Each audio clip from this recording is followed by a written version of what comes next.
Yeah. Whenever you're ready, just give, Mark now needs 5 seconds, so it's getting shorter every meeting. So it's a 5-second warning. Yes, 5 seconds. Yep, so just give him your warning and then you're welcome to kick it off, okay? Morning. Good evening. Are we ready? Good evening, and welcome to the Community Meeting. Tonight we have the Pledge of Allegiance led to us by Commissioner Roof. Commissioner Roof, will you lead us in the Pledge of Allegiance? You need to unmute. Absolutely. Thank you. Please stand, hand over your heart. I pledge allegiance to the flag of the United States of America and to the republic for which it stands, one nation, under God, indivisible, with liberty and justice for all. Thank you very much. Thank you, Commissioner Roof. I'd like to welcome everybody tonight. We have quite a few people that are participating in tonight's meeting.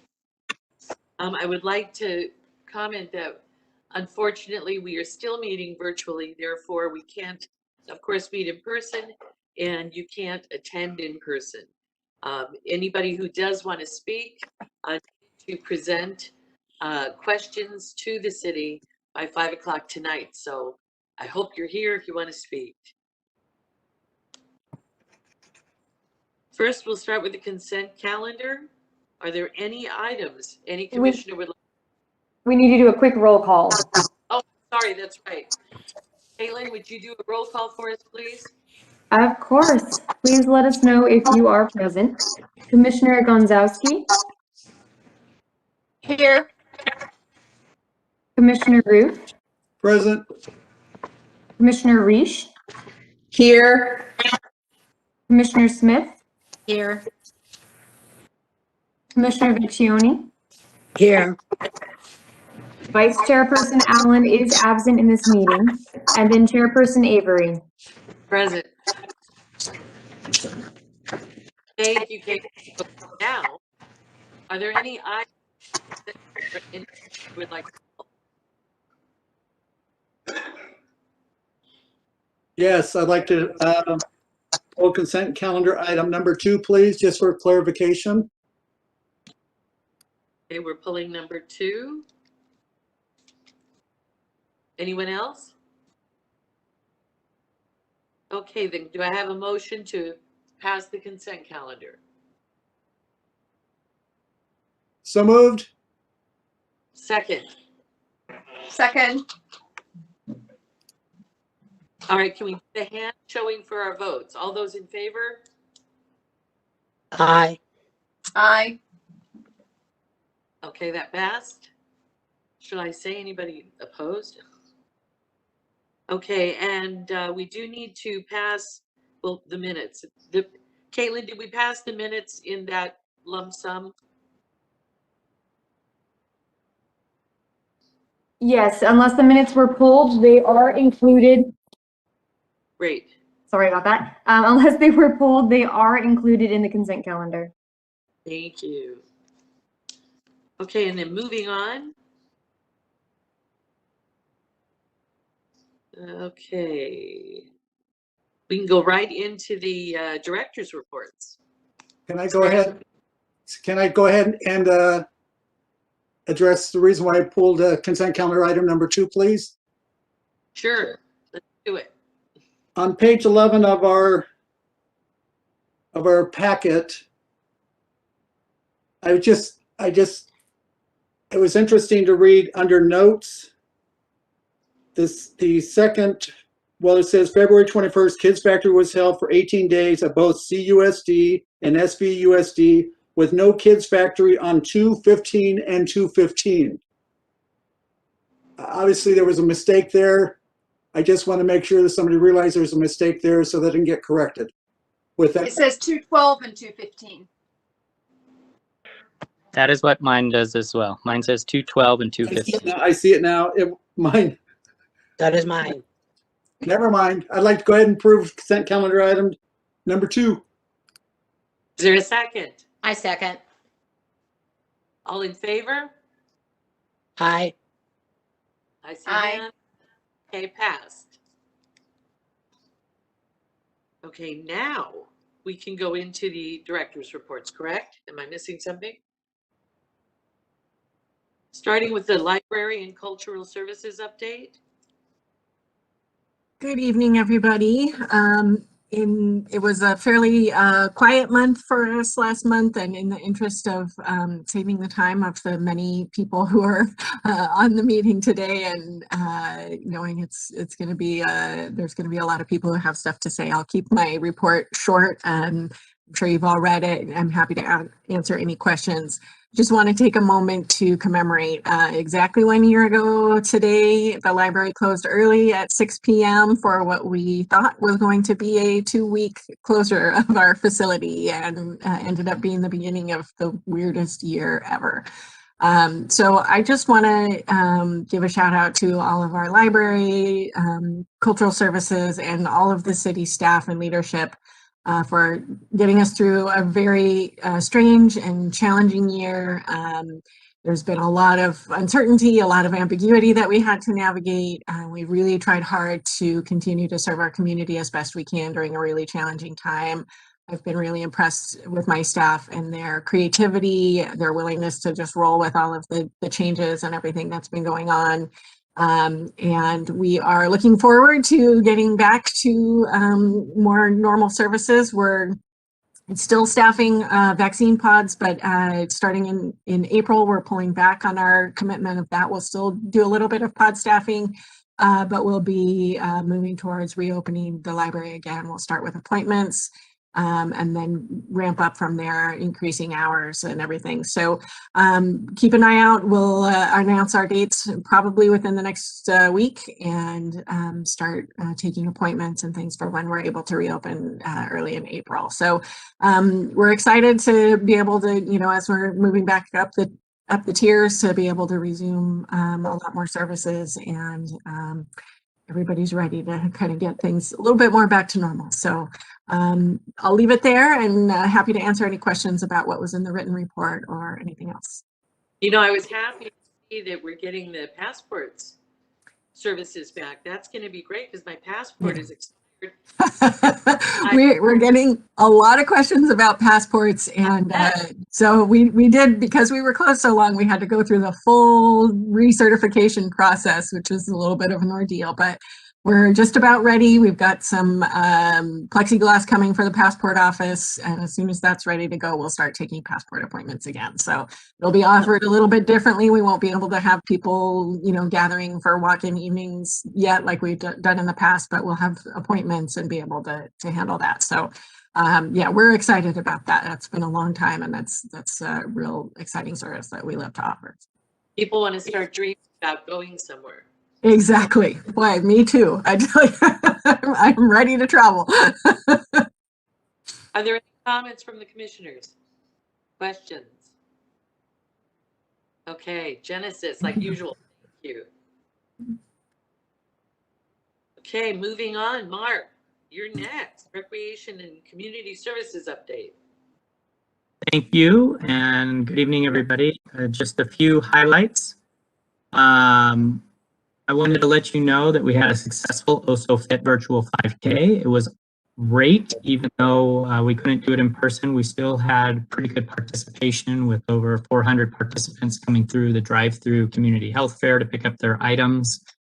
Big thank you to everybody that was involved to put it on. We were able to raise some money for the nonprofits that haven't been able to do many fundraisers this year, or this past year rather, for COVID. So that was exciting to be able to raise, I want to say, around $6,000 among the groups. So that was good. Moving on, I wanted to highlight some upcoming events and programs. This is a pretty big event for us. We've got the, I call it TYR Pro Series, the swim meet. So that's going to be our first big swim meet coming back to the Marguerite Aquatics Complex. It's going to be April 9th through the 11th. We will be shutting down our Marguerite Tennis Pavilion for this event, and they're going to use it for like the referees and their officials and stuff over there. Plus, parking's just probably going to be needed by this event. So we try to close it down no more than one time for a swim event and one time for a dive event. So this is our swim event. But the good news is we're relocating all those programs to our other facilities so that they can still be accommodated.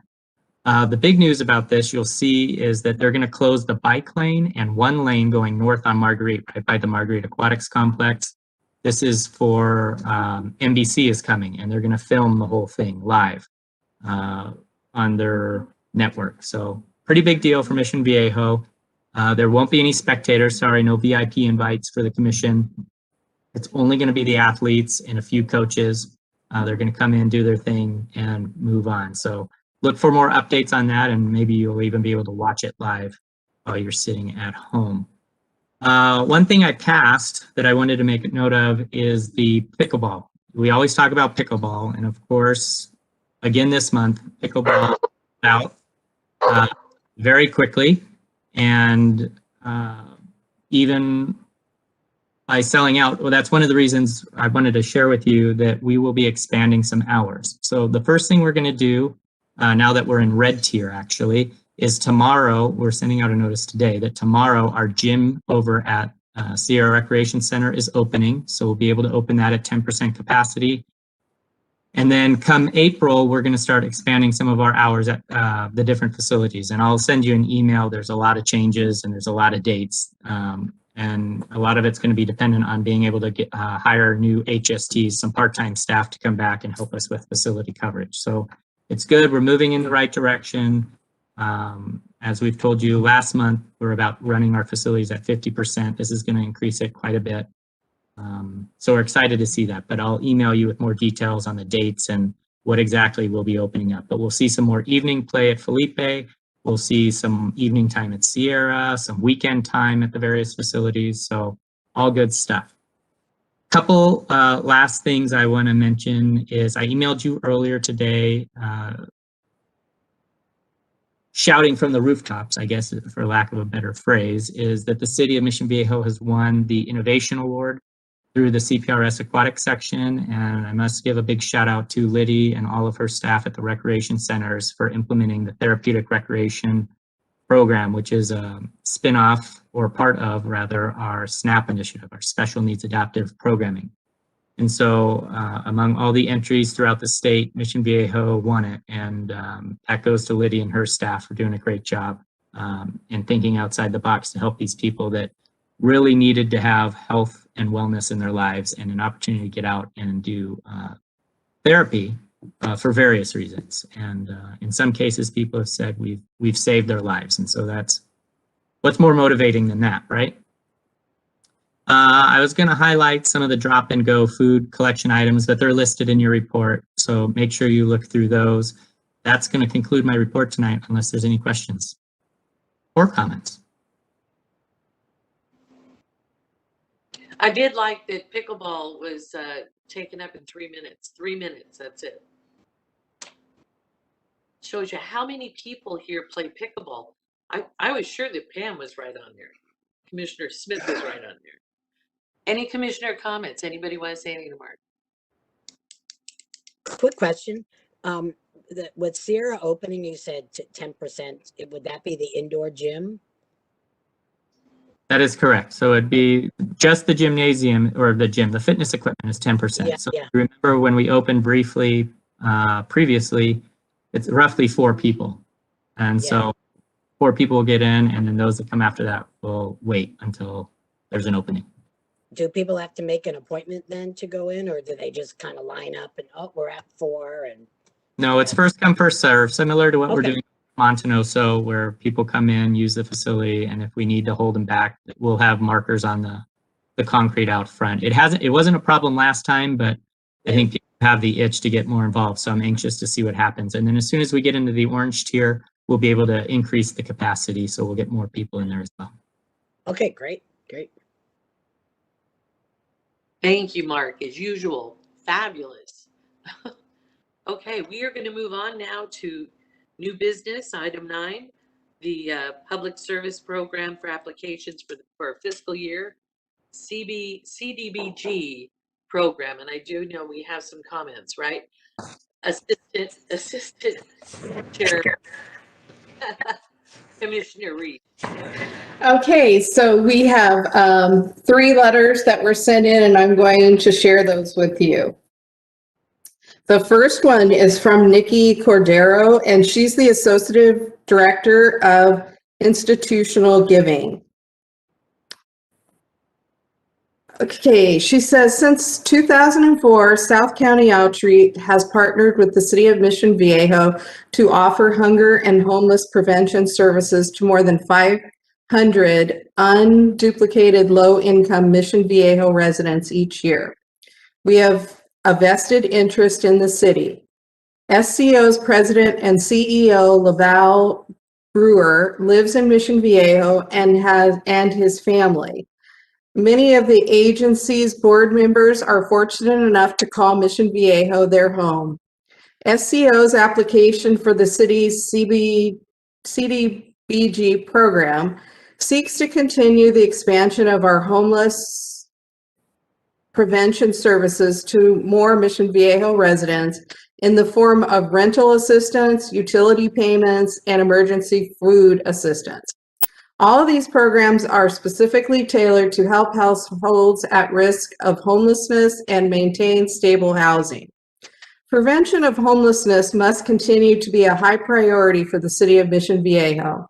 With the onset of the pandemic last spring, SCO has seen a 41% increase in the number of calls flooding our homeless prevention line from people who are desperate to stay in their homes in this community that they love. The team of South County Outreach works tirelessly to help individuals, seniors, and families avoid the trauma of homelessness altogether by offering short and medium-term intervention services that can supplement finances and put them back on track to financial well-being. Last year, SCO provided approximately $30,000 in rental and utility payments to Mission Viejo residents alone, directly preventing homelessness for 15 families. This year, SCO is already processing nearly 300 rental and utility applications for Mission Viejo residents directly affected by the pandemic. But the needs of Mission Viejo residents is not just COVID related. Last year, 20% of those seeking rental and utility assistance expressed difficulty providing a direct COVID impact and were deemed ineligible to receive the city's Cdbg CV funding. Boy, that's a mouthful. With the proposed funding from the city, SCO will be able to assist those who are experiencing a financial setback and may be due to other circumstances by providing a full month's rent and utility payments. It is virtually important that we do not forget about these residents, and Cdbg funding from the City of Mission Viejo will ensure that we are able to assist everyone who is qualified, no matter the nature of their hardship. The city's leadership has power to continue supporting their own residents with this continued partnership with SCO. Mission Viejo residents need agencies like South County Outreach to continue helping the community thrive. Thank you for all that your time and consideration for the South County Outreach vision of a community where no one goes to bed hungry and without a place to call home. Okay, our next letter is from Andrew Naro, and he's the program manager at Camino Health Center. Thank you, members of the commission. My name is Andrew Naro, and I am a program manager of Camino Health Center. I would like, first off, to thank you all for the many years of support to our organization. Camino Health Center is a nonprofit community health center that provides affordable, quality primary health care to the low income and underserved in South Orange County. We are a federally qualified health center and a board of directors that consists of health center patients and service professionals. Camino Services include medical, dental, behavioral health, optometry, and a women's, infant, and children's nutritional program. We have 3 clinics in the cities of Lake Forest, San Juan Capistrano, and San Clemente. Having 3 locations allows the residents of Mission Viejo easier access to our services by having multiple locations where they can receive care. In the fiscal year of 2020, 10.9% of Camino Health Center patients were residents of Mission Viejo. 87.8% of those individuals fell into the extremely low income category. Most recently, in fiscal year 2020, we provided 5,844 visits to 1,791 Mission Viejo residents. The Cdbg funding we seek for the City of Mission Viejo for fiscal year 2022 will be used to offset the rent expenses associated with our San Juan Capistrano clinic. Thank you for your consideration and continue to fund the Camino Health Center. Okay, and our last letter is from Madeline, who is the Chief Exec Officer with Families Forward. Dear Community Service Commission Chairman Victoria Avery, Vice Chairman Kathy Allen, Commissioners Trish Gauzanowski, Ron Roof, Debbie Reich, Pam Smith, and Joss Vercioni. On behalf of Families Forward, thank you to the City of Mission Viejo for your incredible support, especially during the ongoing COVID-19 crisis. Over the past 12 months, we have received 1,698 requests for emergency assistance due to either job loss or decrease in wages due to economic impact of COVID-19. Families come to us every day with different sets of challenges and have turned their lives upside down with this pandemic and has intensified the demand for our services. Many families are living day to day wondering if they will lose their job, their home, or if they will have enough to eat. Families Forward is here to help, and we have continued services without interruption since the pandemic began. Your continued support makes it possible for Mission Viejo families to receive the assistance they need to achieve housing stability. One of the fastest growing segments of the homeless population is working families with children. According to the 26th annual report on the conditions of children in Orange County, 4% of the children in Mission Viejo are receiving CalFresh, and 4% of students enrolled in the Saddleback Valley Unified School District report having insecure housing. Additionally, that same report cited 1,073 homeless children in the Saddleback Valley Unified School District in the 2018-2019 year. We have seen an alarming increase in requests for assistance since social distancing measures went into effect on March 16, 2020, due to the COVID-19 outbreak. Over the past year, Family Forward has provided food assistance to 16,395 families for a total of 71,451 children and adults. Of those families, 403 were from Mission Viejo, consisting of 1,875 children and adults. On average, Family Forward has been providing food assistance to 252 families, or 1,038 individuals a week. Wow. To put this number into perspective, for the entire month of February 2020, Families Forward provided food assistance to a total of 241 families. With a dramatic rise in requests for housing and additional support services already underway, we are facing a need for increased funding to sustain a constantly high level of service and build capacity to respond to this crisis. Thank you for your continued support of new business, item 9, and for the consideration of CDBG funds in support of our rapid rehousing program for families in need in the city of Mission Viejo. These grant funds will allow Families Forward to continue serving Mission Viejo families and respond to the increasing need for housing and supportive services for families experiencing homelessness. Okay, so that's the 3 letters that we got.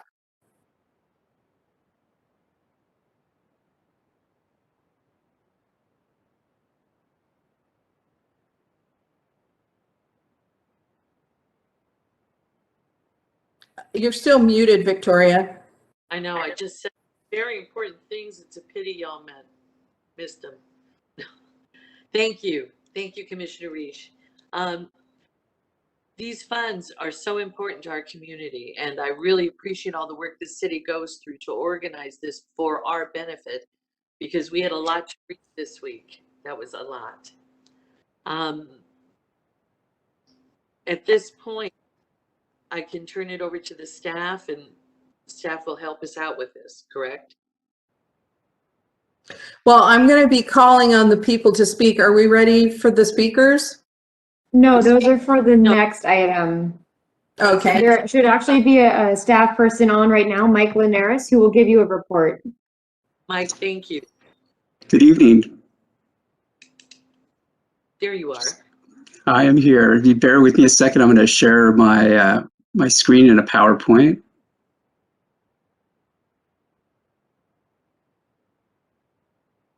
Oops, excuse me. Jump to the end.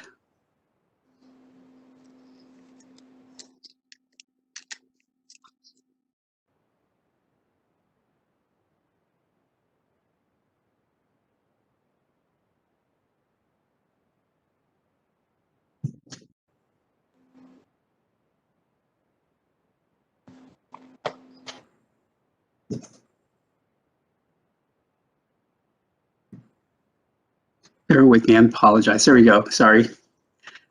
Good evening, Madam Chair and members of the Commission.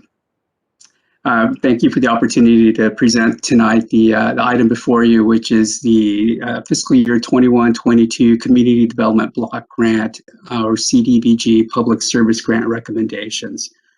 Your recommendations this evening will be incorporated into the city's annual action plan, which is the city's application to the U.S. Department of Housing and Urban Development for the Community Development Block Grant resources.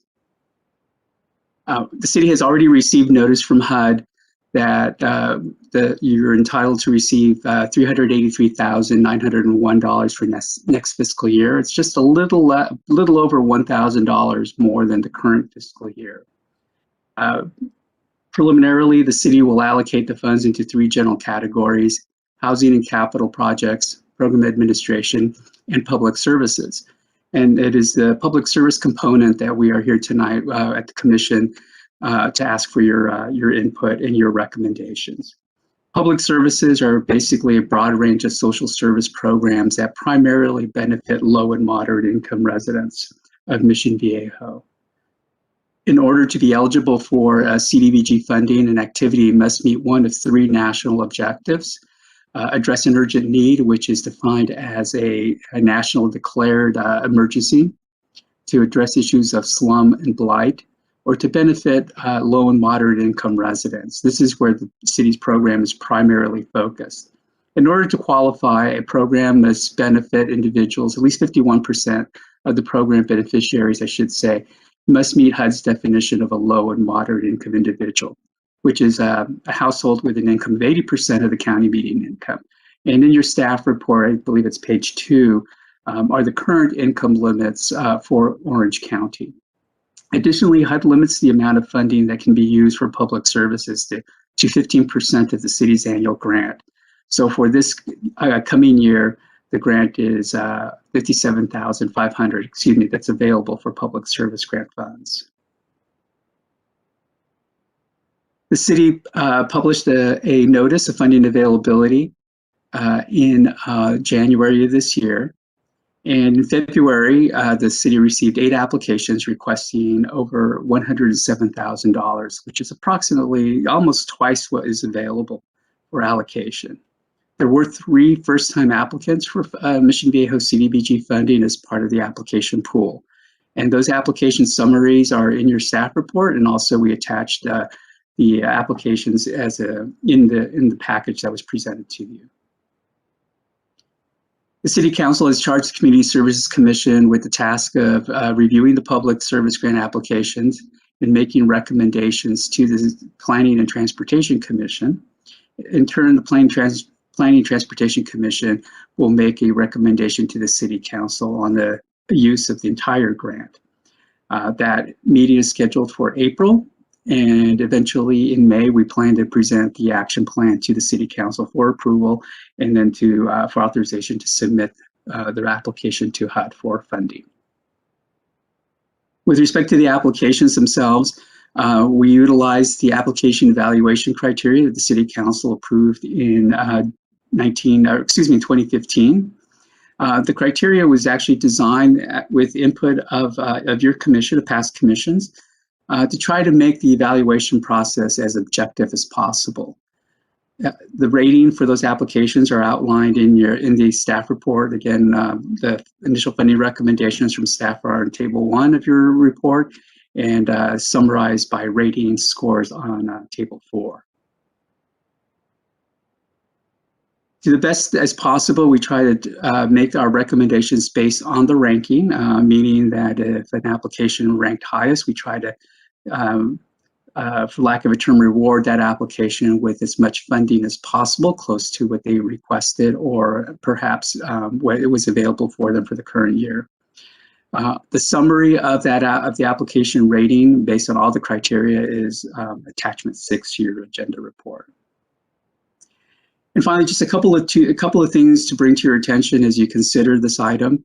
A year ago, when the pandemic started at the end of March, the CARES Act was approved by Congress and signed into law by the President at the time. And as part of the CARES Act, the city did receive Cdbg coronavirus or Cdbg CV funds. This was referenced in one of the public comments earlier that were read earlier. The city utilized a portion of these funds to fund public service agencies. The Cdbg funds must be used to prepare, prevent, or respond to local impacts of the coronavirus. So there were 8 agencies that were funded with Cdbg funds this past year. 5 of those agencies are applying for Cdbg funding in 2021, or 21-22, excuse me. Additionally, I believe next on your agenda are your 21-22 community service grants. So 6 of the applicants for Cdbg funding are also on your list of applicants for community service grants. Both of those funding and those applicants are also outlined in the staff report. So in closing, community development staff is asking the Community Services Commission make a recommendation to the Planning and Transportation Commission for 21-22 Cdbg public service grants. That concludes my presentation. I'll be happy to answer any questions that you have.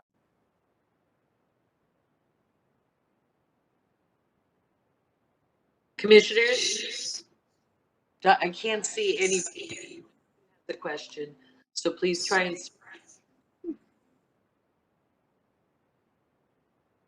There you are. Do any commissioners have any questions for Mike?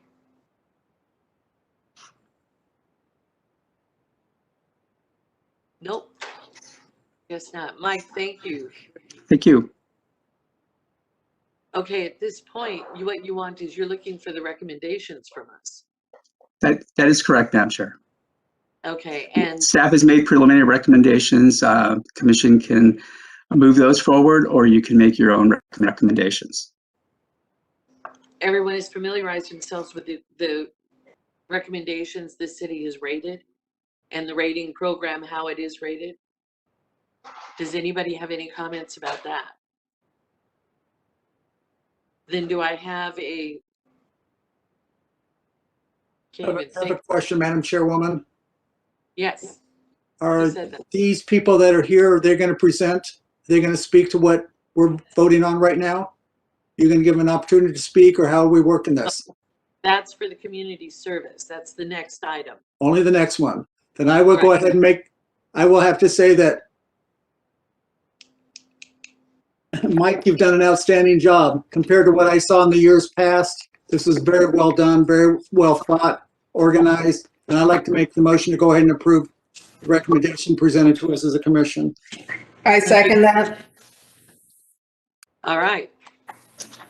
Let's take a vote. Everybody raise your hand. Yes. Aye. Aye. Ron, I don't see your hand. Okay. And now we can move on to the community service grant. Item number 10, and I do have people who might wish to address. Back to you. Okay, thank you, Madam Chairperson Avery. Okay, so we have 19 public comments. The first three up are Commissioner Reese, I'm sorry to interrupt, but if I may, I'd really like staff to give a presentation first to introduce the item, and then we'll go through the comments. I should have mentioned that to you earlier. Okay, great. So if we could turn it over to Leslie to give the initial staff report, and then we can go into the presentations. Okay. Okay. Thank you, Leslie.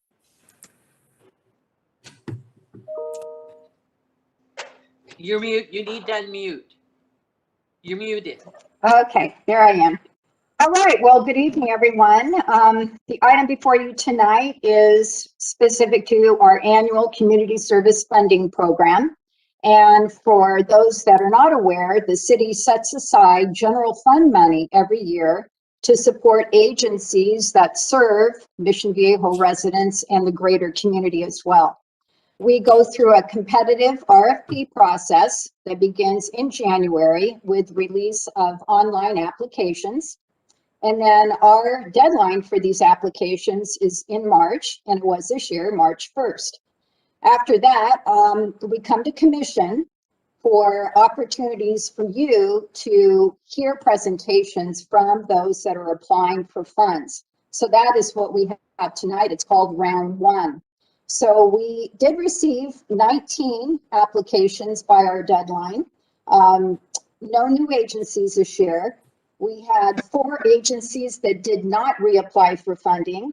That included Jewish Federation and Family Services, RX Ballroom Dance, Community Outreach Alliance, and Helping Hand Worldwide. But altogether, as I mentioned, 19 did apply. We had a total request of $91,573, but our budget remained $60,000. So again, tonight, we've asked those that were interested in coming, it wasn't mandatory, to answer basically 4 questions: to self-introduce who they are, explain briefly what their proposal is about, also identify how it's going to benefit Mission Viejo residents, and if they are, what their marketing plan is for Mission Viejo, and also to address, is this a virtual program? Is this on-site, or a combination thereof? So at this point, I'll turn it over to Commissioner Reach to introduce everybody in alphabetical order. Okay, thank you. We have 19 speakers tonight, and we ask that you keep your comments to about 3 minutes. I'm going to call your names when I'm ready for you to speak, and then you need to unmute yourself. And also, I just want to let you know when you're coming up, so I'll give you the heads up who the 3 next people are, and we'll go from there. So our first speaker is going to be Jeff Haymaker with AgeWell Senior Services. After him is going to be Patty Moulton with Alzheimer's Orange County. And then after her is going to be Allison Kerr with the Assistance League of Saddleback Valley. So Jeff, whenever you're ready, you can begin speaking.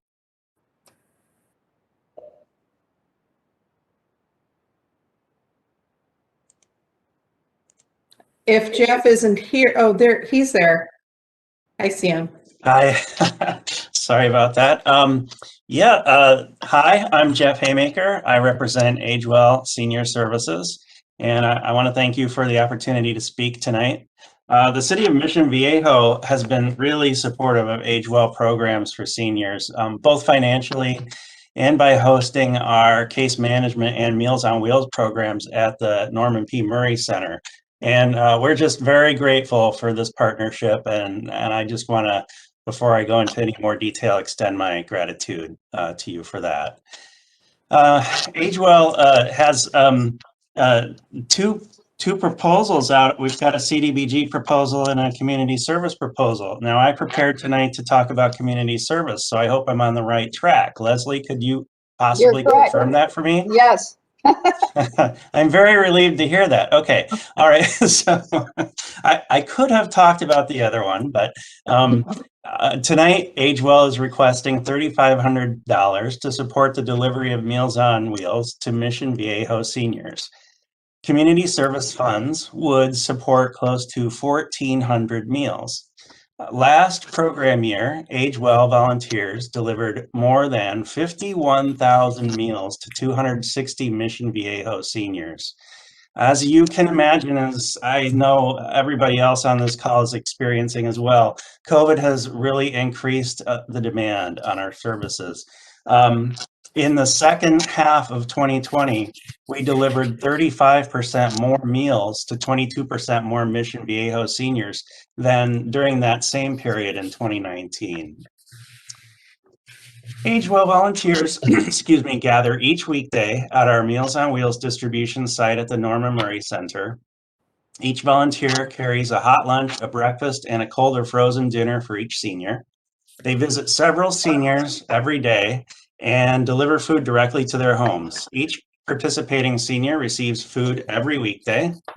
The volunteers wear masks and gloves, and they maintain a safe distance. Unfortunately, with COVID, they can no longer enter the home and chat with seniors as they're used to doing, but they are able to interact and make sure the seniors are doing okay, which is another very important aspect of the program. So the food is what we generally tend to focus on, and the nutrition is critical, but there is this other element of a safety check and a visit on isolated seniors.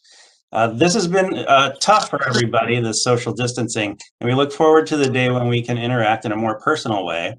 But for now, we're happy that we can help our seniors live safely in their own homes and shield themselves from exposure to COVID. Thank you. That's my presentation. I'd be happy to answer any questions that you might have.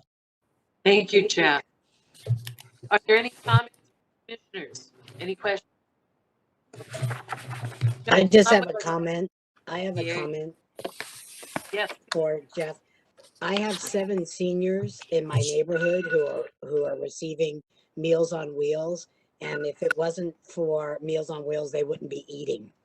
So I just thank you for your service, and I know with COVID, it's just been hard on you, but I just thank you for providing those meals, because I know personally 7 households that would not be eating right now. They can't get out to go grocery shopping, don't know how to use a computer.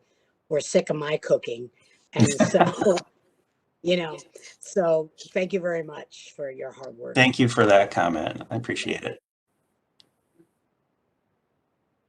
Any other comments? Jeff, once again, we do appreciate everything AgeWell does. Thank you for coming tonight and sharing. Thank you. Commissioner Reish. Okay, so next up we have Alzheimer's of Orange County. You can unmute and start your. Very well. Thank you very much. Good evening. My name is Patty Mouton. I serve as Vice President for Alzheimer's Orange County. I've been on staff there a little over 15 years. For 40 years, Alzheimer's Orange County has been providing services, education, support, family care consultation, and hands-on care for the more than 85,000 people in our county that suffer from some form of dementia. In the city of Mission Viejo, 15% of the population is considered an older adult over age 65. So tonight, we have two proposals in front of this commission, and we certainly appreciate the historical support that you've shown Alzheimer's Orange County in our work. I'm going to speak about our community service program, the Adult Day Healthcare Center, South County Adult Day Services. It's located in Laguna Woods on El Toro Road. We took over this program about 4 years ago, completely revamped a building so that it would be a state-of-the-art adult day healthcare center, providing nursing care, supervision, medication management, physical therapy, occupational therapy to some of the most fragile and vulnerable older adults who could not otherwise stay in the community in their homes. We take care of about 100 people on a daily basis, and around 25 of those are residents of Mission Viejo. COVID has upended our lives as much as it has any other lives and programs. What we did was very quickly pivot and transition to a state-approved program called Temporary Alternative Services. The people coming to us at the Adult Day Healthcare Center received not only the activities, the medical supervision, the support and care, but they also received food. So if they were coming to us 4 days a week, they were getting their breakfast, lunch, and snack from us. So in temporary adult services, alternative services, we were able to pivot and manage to deliver food to all of the participants, activities. If you've never seen Zumba by Zoom, for people that are used to coming to the activity center every day, it's really a heartwarming thing. We have perfected Zoom bingo so that these folks retain socialization, activities, brain stimulation, nursing supervision, and they're getting their meals. This helps to prevent, and we have data that absolutely proves this with a 10-year study with Monarch Healthcare, that we keep people out of the emergency departments. We keep them from being hospitalized and then going to skilled nursing. This particular service, Adult Day Healthcare, is a critical part of the care continuum for older adults. And we are very pleased to be able to provide this in our community, for our community. In addition, Alzheimer's Orange County really quickly, not just pivoted, but in my opinion, we did some backflips through flaming hoops to be able to provide pro bono distribution of personal protective equipment, masks, hand sanitizer, gloves, gowns, to Mission Hospital, to many of the board and care homes. And in Mission Viejo, there are more than 60 board and care homes for older adult residential care. We really worked. Patty, can you summarize? I can. I appreciate the support that we have enjoyed from Mission Viejo in the past, and we certainly hope to be able to help care for the older adults that reside in Mission Viejo and can receive and benefit from our services. Thank you kindly. Thank you, Patty. Question about how did you handle the technology breakdown to have seniors do Zoom classes at home? Well, thank you for the question. We worked with their family members in the home. We provided some tablets. We helped them learn how to use their tablet over the telephone, and some of that was pretty labor intensive. And most of the time they need a little bit of help. The participants that would come to our center need a little bit of help to be able to access either smartphone or tablet or computer, but they're participating and they know to push the right button, and they love doing their Zoom bingo, Zoom Zumba. We take activities out to their houses. We do porch and face hellos so that they can see us. We've had swing by events so that they can come by and pick up goodies and activities and have some continuity with the staff from the Adult Day Healthcare Center. Great. Thank you. Any other comments or questions?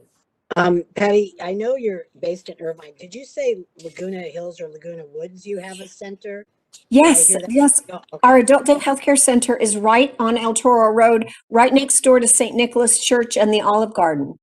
So it's very close. Oh, Yes. so it's in between those two in that It's center? actually it's just west of Olive Garden, and now there's a new golf cart store that is part of the same building as Olive Garden, and we're right next to it. And what, can you tell me the address so that I know the address of it? Do you know? I wish I knew it by heart. I believe it's 2200 El Toro Road, but if there's a chat room and I can put it into the chat. Okay, and that's El Toro.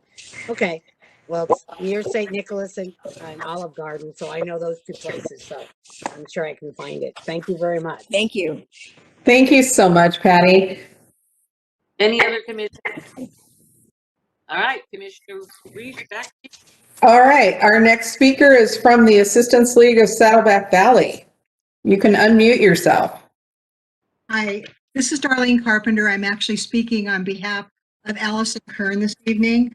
I'm the Vice President of Resource Development and a past president. I've been with the organization for 11 years.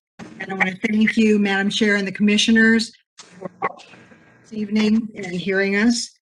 Really grateful for your consistent support of Assistance League of Saddleback Valley for the past 20 years.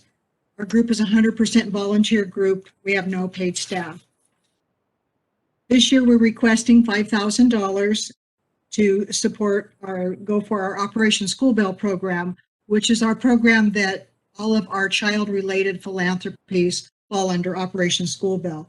The three facets that are included in our application this evening are: the first is for school clothing, where we clothe children, K through 12 students of low-income families, and we always clothe all the children of one family, so nobody is left out. These are in-person shopping events where the children and the parents are invited to come and shop. We work with them at the Target store, and they pick out the clothes that they want. They get exactly what they want, the colors they want, the style they want, so that they can be like all the other children. This year, we're clothing 1,198 students. Of that number, 587 are Mission Viejo students.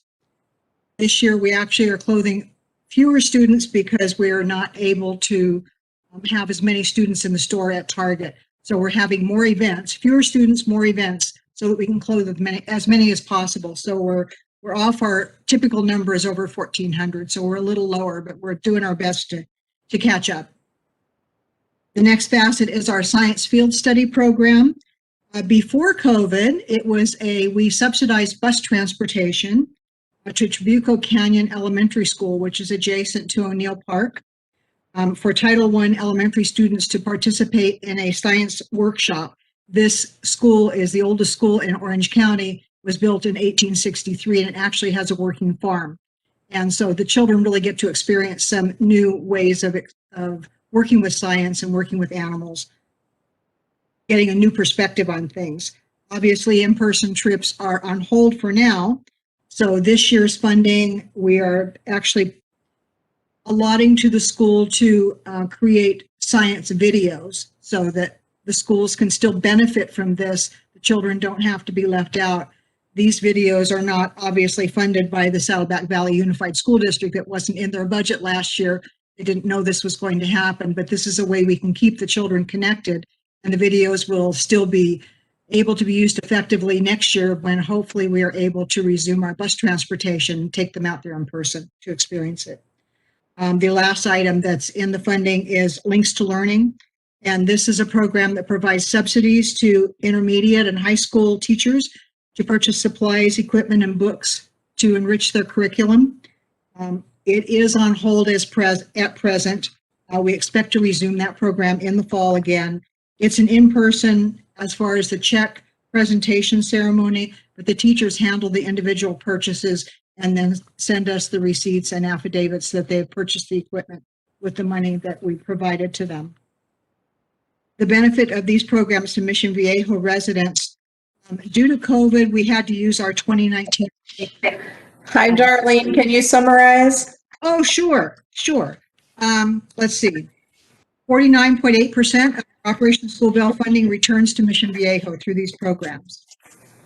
We expect numbers for all our programs to rise to previous levels when schools return in the fall.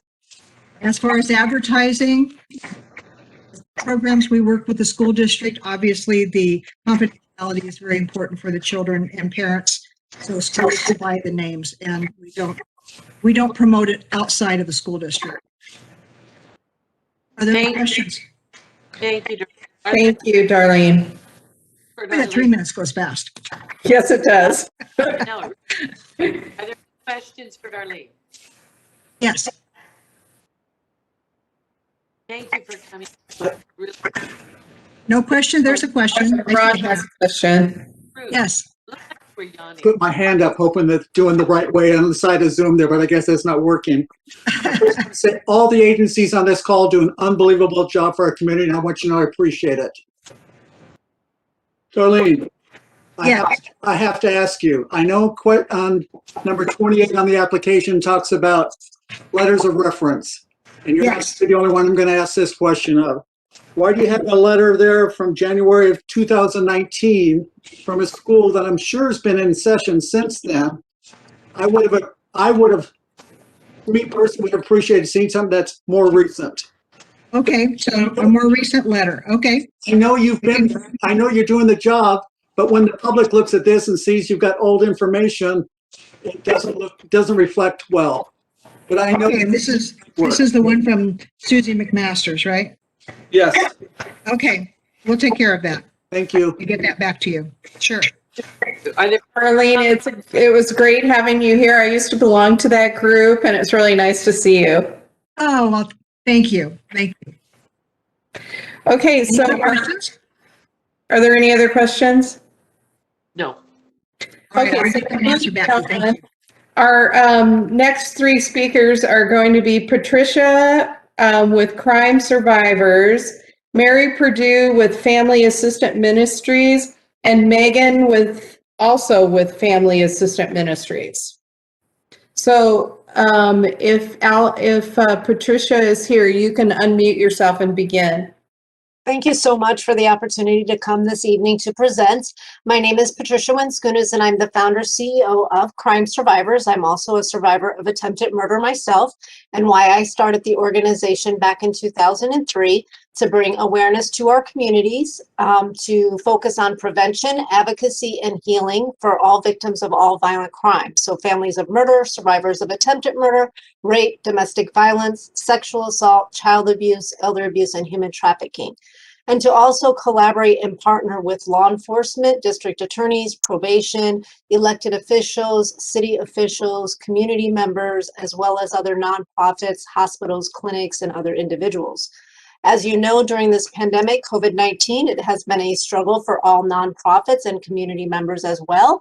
So we had to change things very quickly to make sure that we could use our funding and stretch it to the furthest we can possibly stretch it. So providing things like masks, providing food and clothing, diapers, baby wipes, making sure that our victims and survivors could still get help and support, whether it would be with utility bills, whether it was with relocation, whether it was whatever they needed. We wanted to be able to listen and hear them to be able to provide those services direct to victims.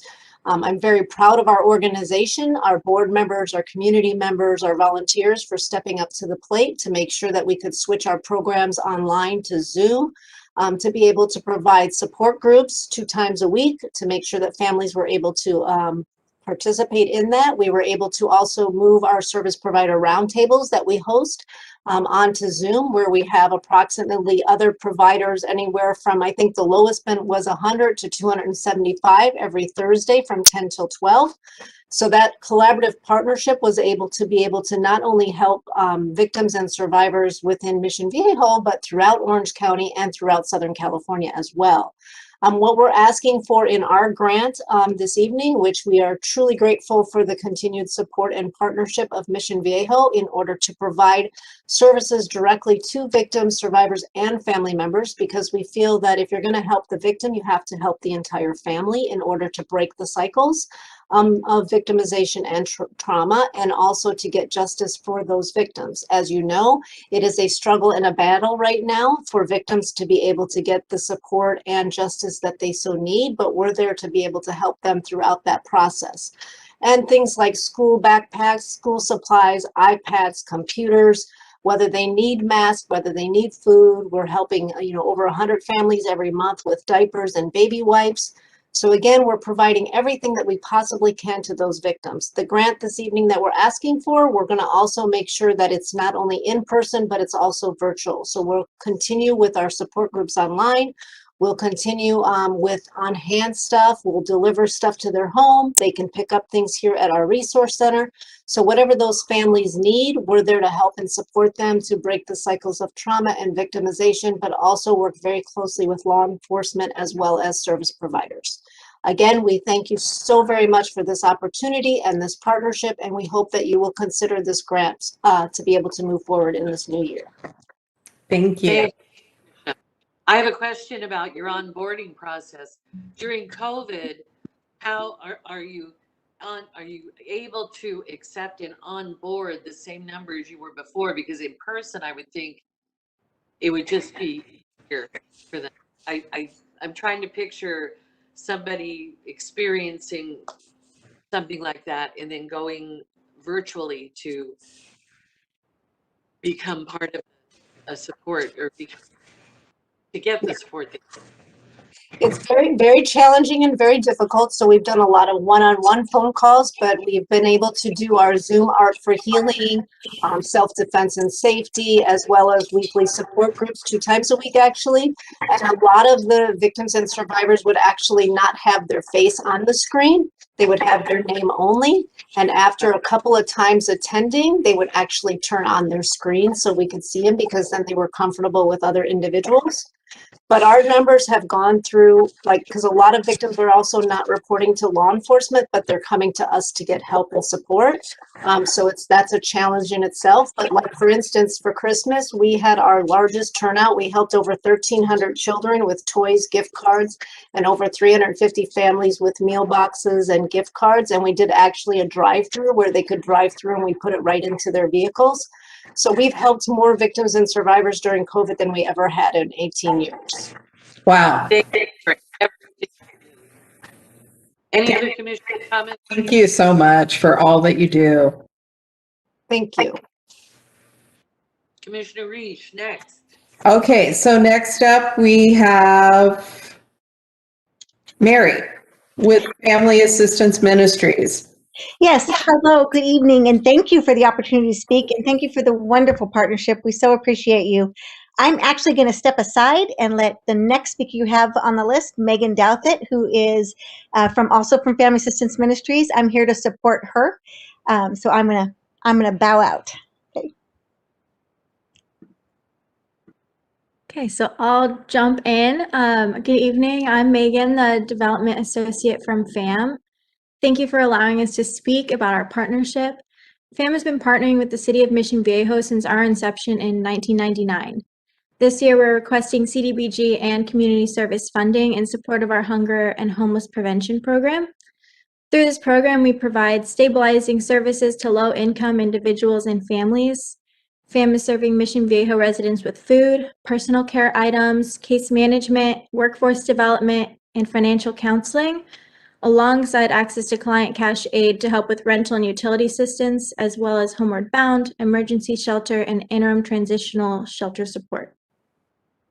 From the beginning of the pandemic, we have served 1,395 Mission Viejo residents through 5,930 encounters. This is a 43% increase in the number of people we served compared to the same period the prior year, when we served 796 residents. The over 1,000 residents served came from 386 households. The number of children served in these 10 months has also increased from 339 children to 472 children. And residents were provided with 75,341 pounds of food.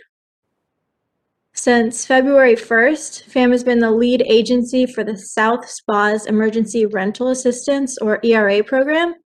Through this program, 290 Mission Viejo households have applied for $2.4 million in rental assistance to avoid homelessness. FAM enjoys support from Mission Viejo businesses, churches, schools, and individuals for donations and volunteers. We're grateful to be the beneficiary of many of the city's clothing, food, and diaper drives this past year. And Mission Viejo's Rotary partnered with 4 other Rotary clubs and conducted a food drive providing for clients.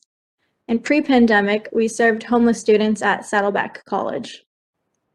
Due to the pandemic, all programs had to be adapted to serve people safely. FAM is currently operating both virtually and drive-through on-site. Our main resource center and 2 of our 3 satellites are open, and clients can receive drive-through food services, while clients remain in their cars and staff place the food in their trunk. The critical component of case management is provided virtually. For seniors and homebound clients, we offer a hotline to deliver food, incontinence, and personal care items. We're continuing to publicize this program to residents using social media, the county's 211 hotline, local churches, law enforcement, and other partner agencies. Thank you for your consideration of our request, and we look forward to continuing our partnership. Thank you, Megan. Your numbers are impressive. Thank you. Does anyone have questions for Megan? Okay, go ahead. Go ahead. Okay, so our next speaker is Mika, and she's with Human Options, Inc. And then Sarah, who's also with Human Options, Inc. And then after that would be Dana Green with J.F. Shea Therapeutic Writing Center. Oh, good. Okay, so Mika, you can unmute yourself. Hello, everyone. Good evening, and thank you for your invitation for us to present our program today. My name is Maika Bledsoe, and I'm the program supervisor for the Safe Options for Seniors program, as well as a licensed marriage and family therapist. Human Options is an Orange County agency that has been around for over 39 years in helping victims of relationship violence. And our agency is committed to providing a continuum of care for victims across the lifespan. To that end, we have a 24-hour hotline, emergency and transitional shelter, community counseling clinics, and family resource centers. The program we are seeking funding for today is our Safe Options for Seniors program. Currently, it's the only specialized counseling program for survivors of late life family violence and elder abuse in the county. It is estimated that 1 in 10 seniors will experience abuse after turning 65, and here in Orange County, in 60% of those cases, family members are the perpetrators. Combine these facts with the baby boomer generation aging, and you can see there is a critical need for services. Safe Options for Seniors will benefit Mission Viejo residents by providing counseling groups, legal advocacy, community education, safety planning, and information and referrals. The program will be marketed by the monthly newsletter that's sent out by the Norman P. Murray Senior Center, as well as flyers provided throughout the community to our partner agencies and the local channel for the City of Mission Viejo. Due to COVID-19, services are being provided virtually and over the phone. Human Options is requesting funding to partially support the salary of a licensed therapist to provide the services. And we plan to serve a minimum of 100 clients in the Safe Options for Seniors program in the coming year. We would like to thank the city for their past support of our program, and we look forward to our continued collaboration. One example of our program is to tell you a story. One story is of Terry. She's a 77-year-old widow, and although her children were aware that she has set aside money and property that they will inherit one day when she is gone, one of her adult sons continues to harass her for money. Terry's son manipulates her by always having a crisis that involves him, his wife, or his children, where he needs large sums of money. Eventually, Terry realized she barely has enough money to cover her monthly expenses because she has given it all to her son. Terry was referred to Human Options and started attending our Healthy Communications group. In the group, Terry opened up about her situation and received support from her peers. After the group, she decided to start individual counseling. And through the group and individual counseling, Terry realized she needed to start setting boundaries with her son. And she decided she could no longer afford to give him money. Terry credits her decision to set boundaries and becoming empowered through the support that she received from Human Options when she needed it the most.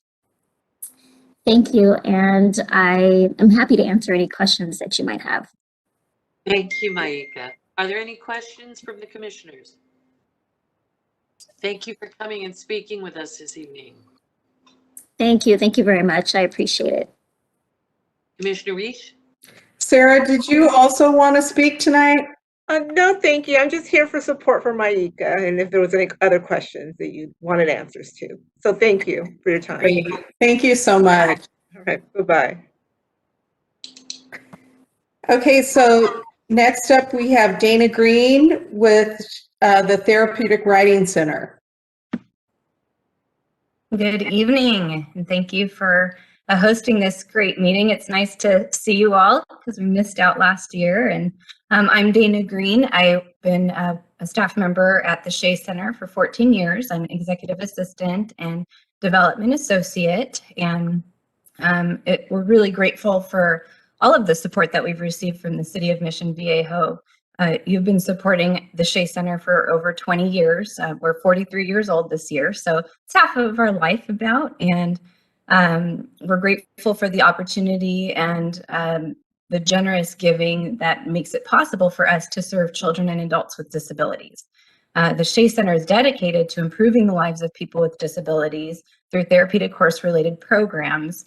We use the unique movement of the horse. The horse's pelvis moves the same as a human pelvis, which creates a human walk perfectly. So when we place a child or adult with a disability on the back of the horse, we're able to recreate the movement of walking in thousands of repetitive motions in a very short amount of time. There's no piece of medical equipment or gym equipment that can repeat that same motion. So it's really unique and quite beneficial.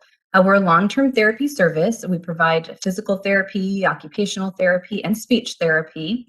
And over this last challenging year, as you can imagine, it's been really tough. And one of the things is great need of our clients. Our clients have all had their services shut down, and many of them can't return to their traditional therapies that are in a clinic or indoor setting. So the unique outdoor environment of the Shea Center has been a huge benefit to us to be able to continue. So we did have to temporarily stop services in person during the shelter-in-place orders last March, but we quickly figured out a way to reach our clients through virtual sessions, telehealth sessions, and we were able to resume in-person client services by the June 1st of 2020. So it wasn't too long of a delay. We did a lot of really innovative things, as many of us had to do, and trying to be real creative with helping parents do those therapy sessions with their children at home. But we saw some great successes during that time, and we had a couple of really great milestones of children saying their first words or first steps.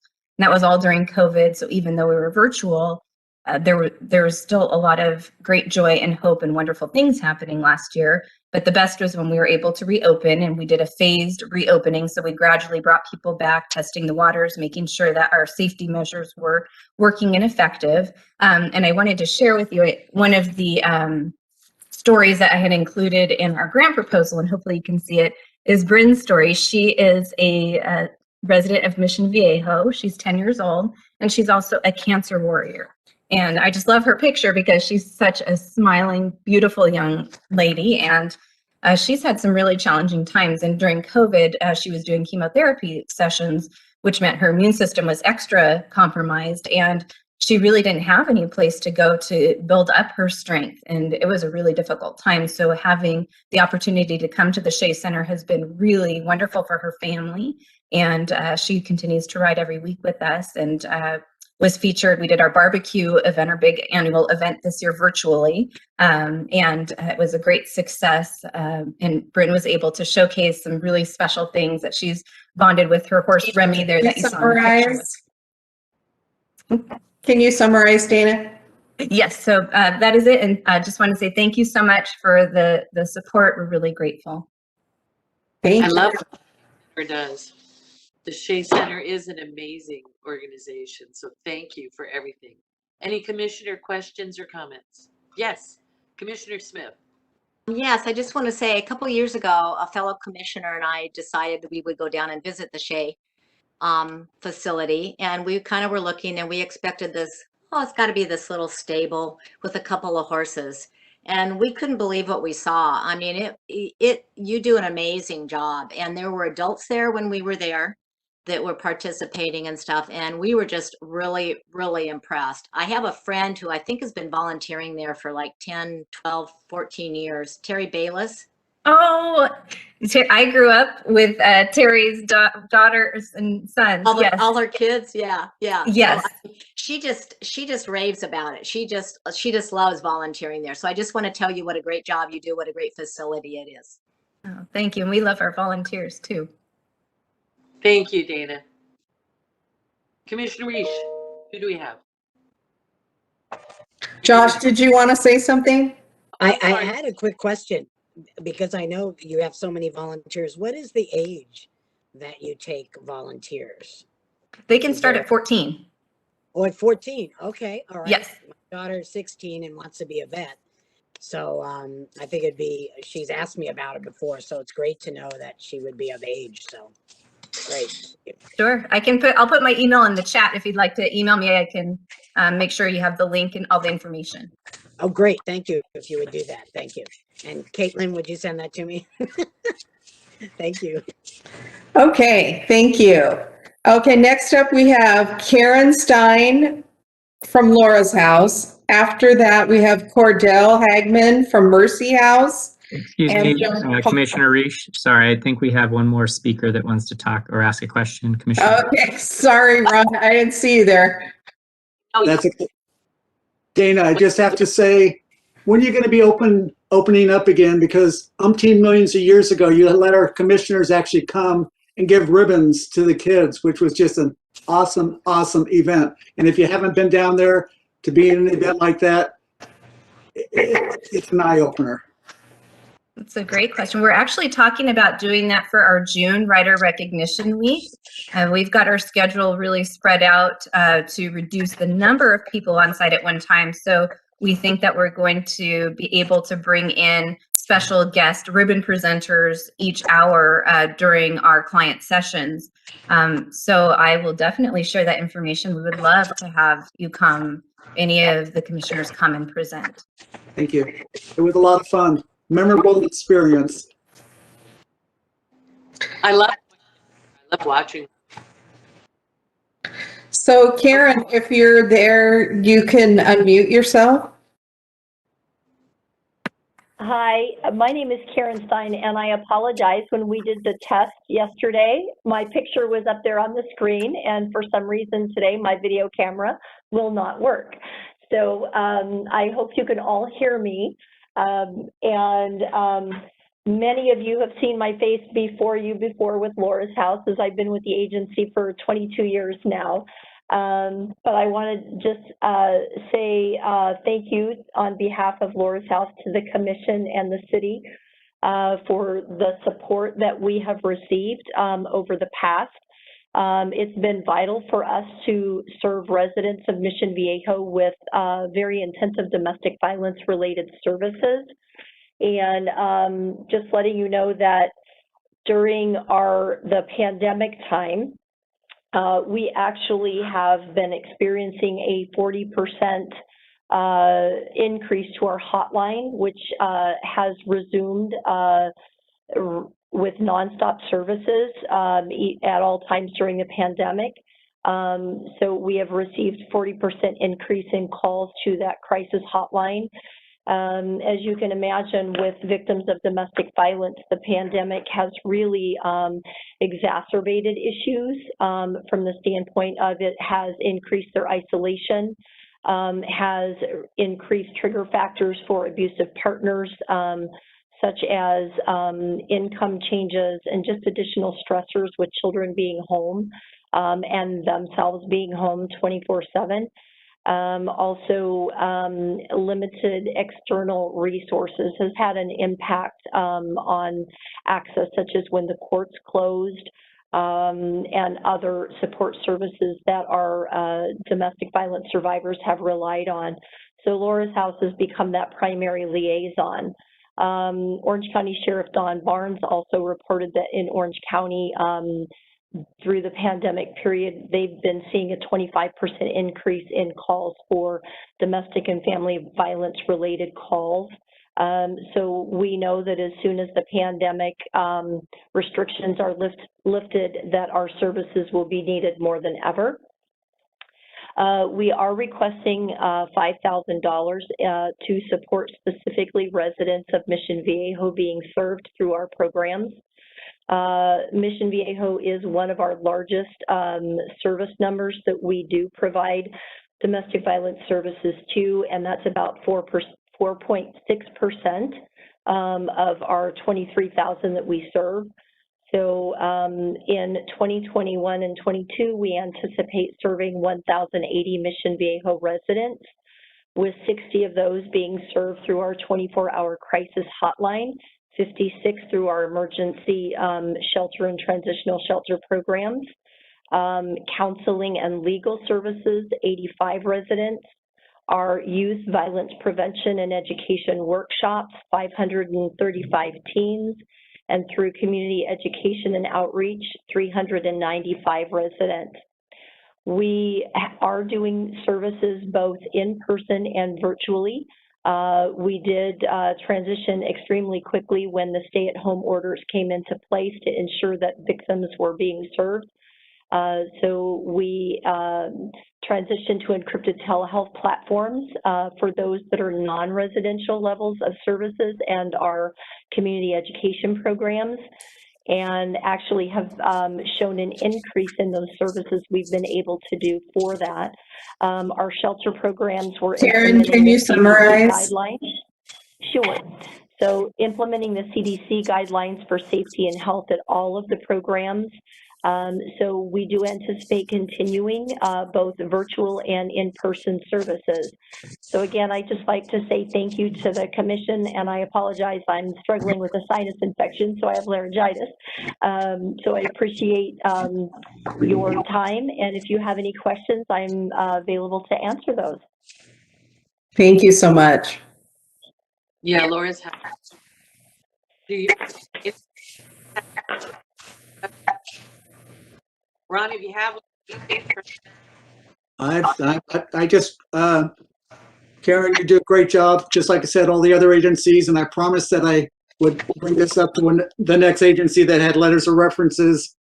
Both years were February of 2019, and I know both those agencies would be more than happy to write you more recent letters of recommendations. That's it. In response to, yes, I know the guidelines within the application allowed a certain time period. We are in the process. There have been a number of hurdles.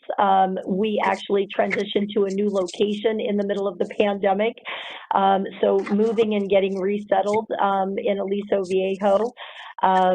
So we are in the process currently of working on new and updated letters of support. I know our MOUs were more current, but our letters of support, we definitely are renewing those and would be happy to provide updated copies as soon as we have those. Thank you. okay. Okay, so next we have Cordell Hagman from Mercy House, or John Paul. You can unmute yourself. Awesome. Welcome.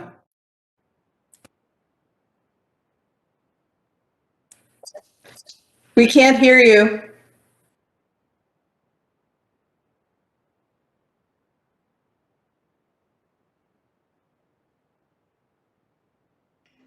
Still no sound. No. Oh, now we can hear you. Now? Great. Yes. Sorry about that. I don't know what that was. Is there a possibility of using PowerPoint or sharing my screen? If not, it's okay. Caitlin, is there? If not, it's okay. I can go ahead and start for you. I don't want to take any more time. I know you guys have a lot of people to listen to this evening. You're welcome to go ahead and use your PowerPoint as long as you stick within the 3 minutes. Okay. I'm not seeing the share my screen button. Is that one of the permissions? There should be a button at the bottom part of your screen. Oh, there you go. Oh, there we go. Perfect. Oh, thanks, JP.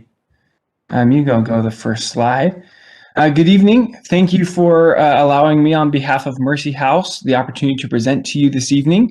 My name is Cordell Hagman, and I'm joined by my colleague, John Paul Bryan. So Mercy House's mission is to be a leader in ending homelessness by providing a unique system of dignified housing opportunities, programs, and support services. We first began serving Orange County in 1990 and since have grown to operate in 7 counties in 2 states, providing outreach, emergency shelter, temporary facilities, permanent residences, and wraparound services. We can go ahead and go to the next slide. Thank you. Our proposed program to the city of Mission Viejo is Homeward Bound, an in-person outreach program that has been adapted over the past year to accommodate to mitigate the spread of the COVID-19 virus while also providing services to those who are literally homeless. Homeward Bound has been a successful program in South Orange County in large part from our historical partnership with the city of Mission Viejo, as well as local churches, service groups, and nonprofit partners in the area. Geographically, we cover the entire span of the city of Mission Viejo, but our teams are aware of the focus areas where homeless populations tend to congregate. Our services through the Homeward Bound program are in coordination with the Mission Viejo Community Services Department and Police Department with the intention to engage those who are homeless in services and case management, plus connecting homeless families and individuals to wraparound services. 100% of beneficiaries are of low to moderate income as defined by the U.S. Department of Housing and Urban Development. Each individual also completes a vulnerability index and is entered into the Orange County Homeless Management Information System, HMIS, to allow us to assess and assist in creating a unique housing strategy for each individual and family, while also keeping their personal information confidential. We will, however, be able to provide marketing opportunities through social media and partner engagement to promote our partnership with the city of Mission Viejo. Now, as you see on the screen, we have 3 main goals for the Homeward Bound program in the upcoming fiscal year beginning July 1st, 2021. First, engage the homeless living on the streets of Mission Viejo with essential support services. With this, we are anticipating at least 50 unduplicated Mission Viejo residents will be able to successfully engage in these services. Second, we will address the need for emergency shelter beds in the Southern Service Planning area. Due to COVID-19 and in the rise of homelessness, we are anticipating providing 10-bed nights in emergency motel rooms. Finally, we will improve access to housing, employment, and dignified wraparound services, including transportation and deposit assistance. With this strategy, we are anticipating at least 10 Mission Viejo residents will exit the streets into shelter, ending their homelessness. Each of our Mercy House programs focuses on respecting each person who begins their journey to living in a dignified, affordable housing solution. I thank you for your time this evening and for the opportunity to present to you on behalf of Mercy House, and I am open to any questions that you may have. Thank you. Thank you. Thank you so much. Are there any questions from commissioners? I can't see anybody, so there you are. Oh, yes. Ron, did you have a question? Yes, he does. Yes, I do. More of a comment, more of a comment than anything else. Okay. You're not going to like this question, but I have to ask it. Mm-hmm. Why would you use a City of Mission Viejo letter of reference that was to another agency when you're applying for money from the City of Mission Viejo? I think that's because, we have been working in Mission Viejo for a few years. And in the past, we have used our same reference from Mission Viejo for this program. And in speaking with him over the phone, he was happy to assist in endorsing us again this year. I guess me as a commissioner am not going to carry any weight with that because that's coming from our city. Okay. The other agencies to be frustrated that they might not have had a letter from the City of Mission Viejo for funds they're applying for. Okay. Would you like me to send another endorsement that we have? You'll have to talk to Leslie about that. Okay. Thank you. Okay. Thank you. Thank you. Cordell, thank you for coming. Really. Thank you for having us. Appreciated your whole presentation. That was really great. Thank you. Thank you. I appreciate that. Okay, so next we have Robin Horton from Mount of Olives Church, followed by Gina Heslett, Parent to Parent Strategies, and then Penny Lambright from Patriot and Pause. So Robin, if you're there, you can unmute yourself. Hi, good evening. Thank you for having me and allowing me to present. My name, as you said, is Robin Horton. I work at Mount of Olives Church. I have overseen our adult day program there for about 15 years. We serve Mission Viejo and the surrounding communities, providing care to families, loved ones, especially those suffering with Alzheimer's, dementia, Parkinson's, other cognitive disorders, and simply those aging gracefully within our community.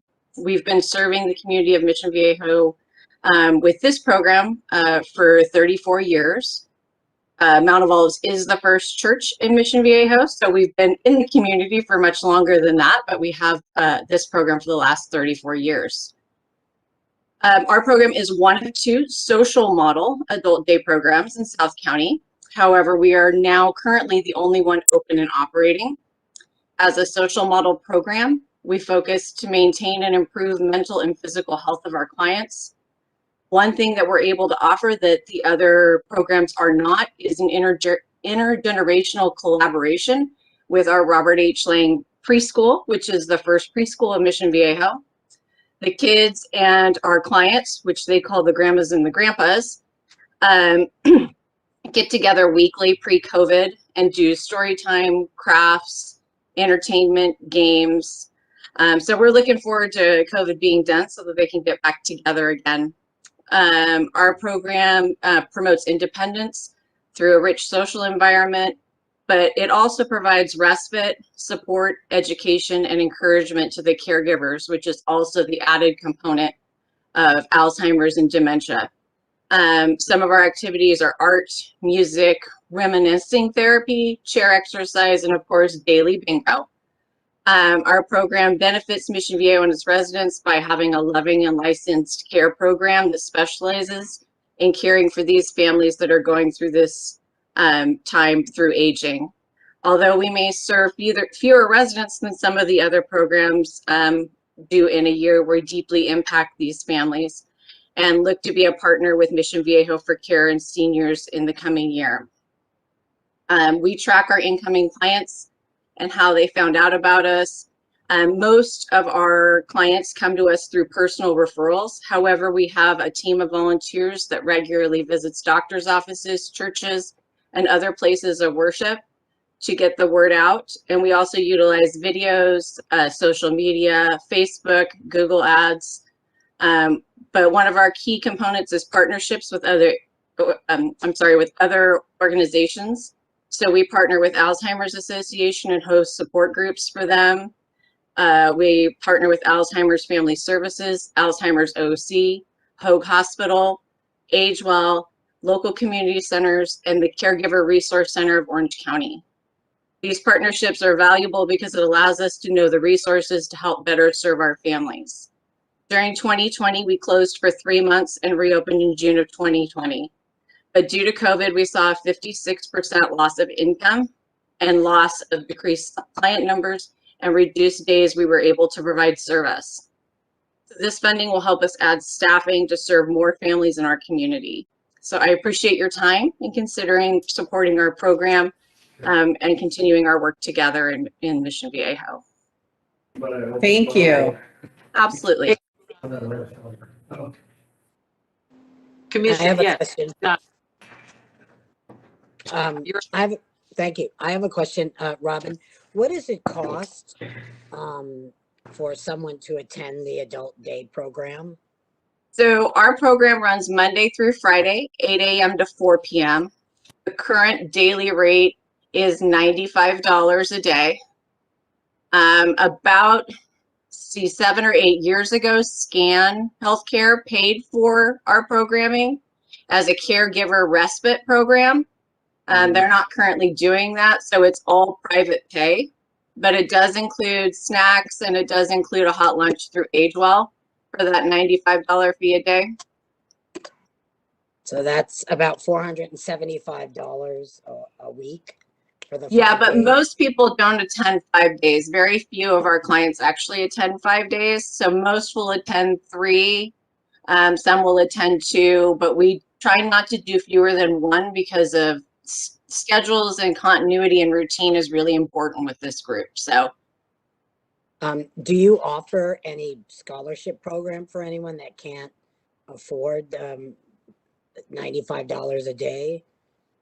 we try to do that. We are an all donation based and client fee based business. So we have had some donors and some families after they've left the program that have left donations to create a scholarship fund.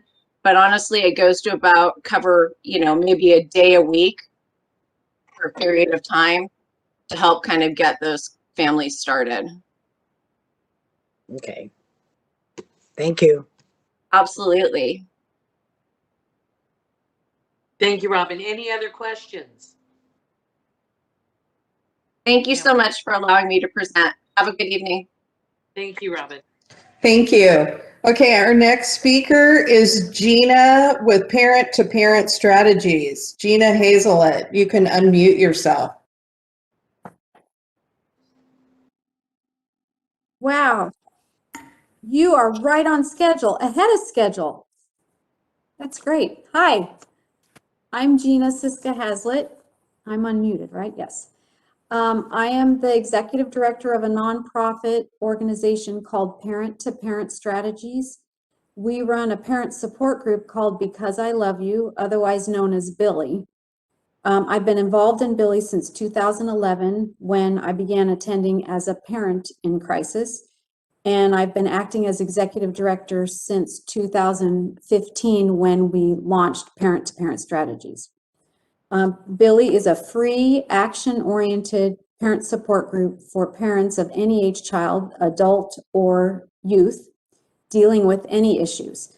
The meetings are safe, non-judgmental, free, I said that, organization, and a very confidential place for parents to come and receive help with any crises, even if they're not in crises, but a lot of them are.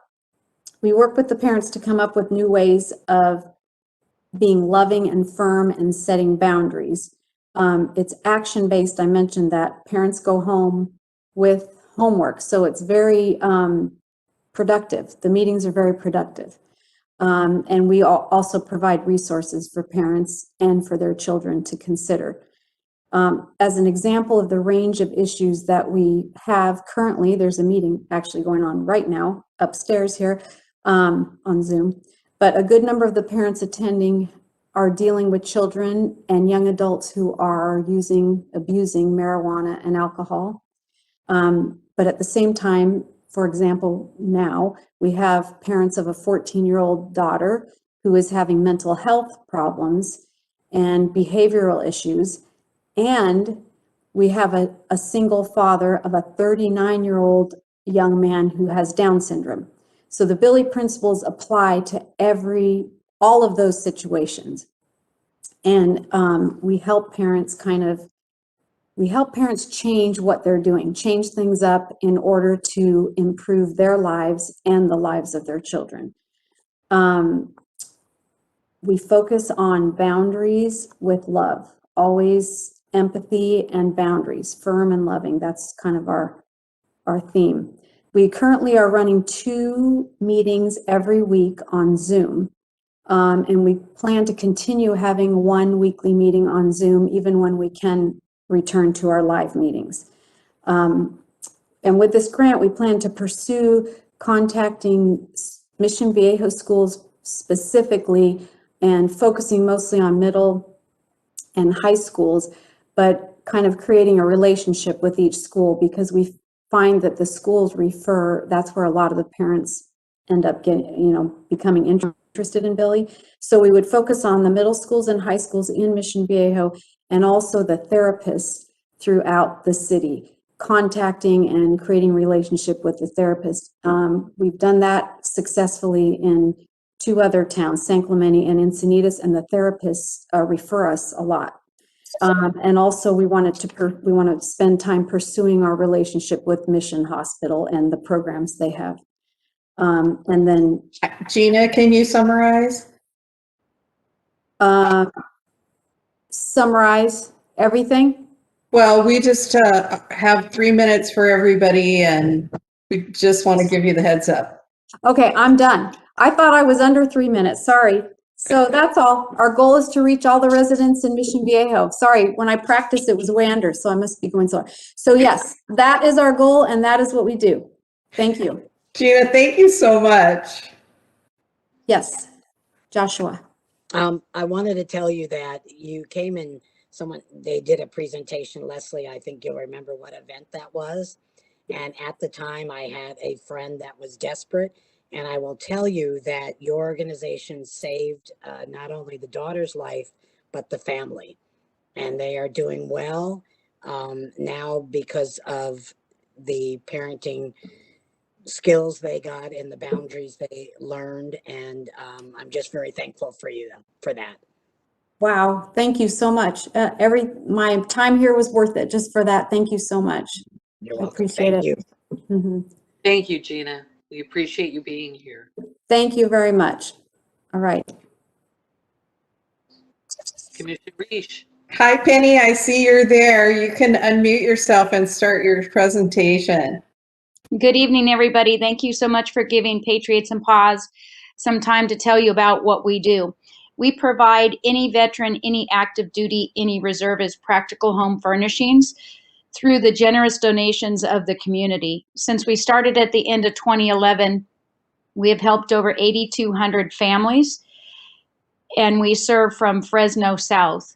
They just need to prove to us that they have served in the military by showing us their DD-214s or other forms of military IDs that will verify that. So we are asking again this year for some help in keeping our Provisions for Patriots program going. We have remained open during COVID. We have not closed one day. Last year was our best year ever, unfortunately. And I say that because that just means there's more and more need out there. We served 1,150 families, and already this year we have served 250 families. We have added pickups in the city of Mission Viejo, and last year out of our over 1,300 pickups, 10% of our pickups have come from the very, very generous donations from your residents, giving us their gently used items so that we can provide it to our veterans. And it cost us about $250 per veteran we serve. And with the veterans that we did serve in the Mission Viejo area alone, we were able to give them a total value of over $9,000 worth of things in their home. Simple things that we take for granted: couches, beds, pillows, nightstands, silverware, pots and pans, the basic needs. So when a veteran gets housing and gets jobs and do all of those things, which a lot of other great organizations do, there's really nobody taking care of the needs like we do, which is providing those home furnishings at no cost. And because of generous cities like you and other donors and things, we're able to continue to do what we do. So we just wanted to say thank you again for the support with the Mission Viejo and all of the commissioners and everybody involved. And just thank you for this opportunity. And thank you for your service. Everything you guys do is awesome. And that is such an important thing for our service people. Any comments or questions? I'm not seeing any hands waved. Thank you, Penny. We appreciate you being here. Absolutely, anytime. And we do invite you guys to come down and take a tour sometime. I know it's a little bit of a drive. Our warehouse is in Anaheim, but it's quite amazing to be able to come in and see what we do firsthand. So thank you, everybody, and have a good evening. Thank you so much, Penny. Okay, our next speaker is Jamie New from Project Access Incorporated, and then after her is Melissa, and then Nikki with South County Outreach. So, Jamie, if you are ready, you can unmute your mic. Good evening. Can you hear me? Yes. Okay.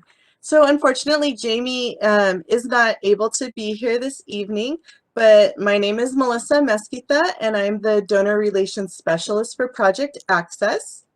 Project Access is a social services provider that has partnered with Eden Housing at the Arroyo Vista apartment community to provide free health, education, and employment services to the low-income families, children, and seniors, the residents of the Arroyo Vista community. And we've been doing this since 2015.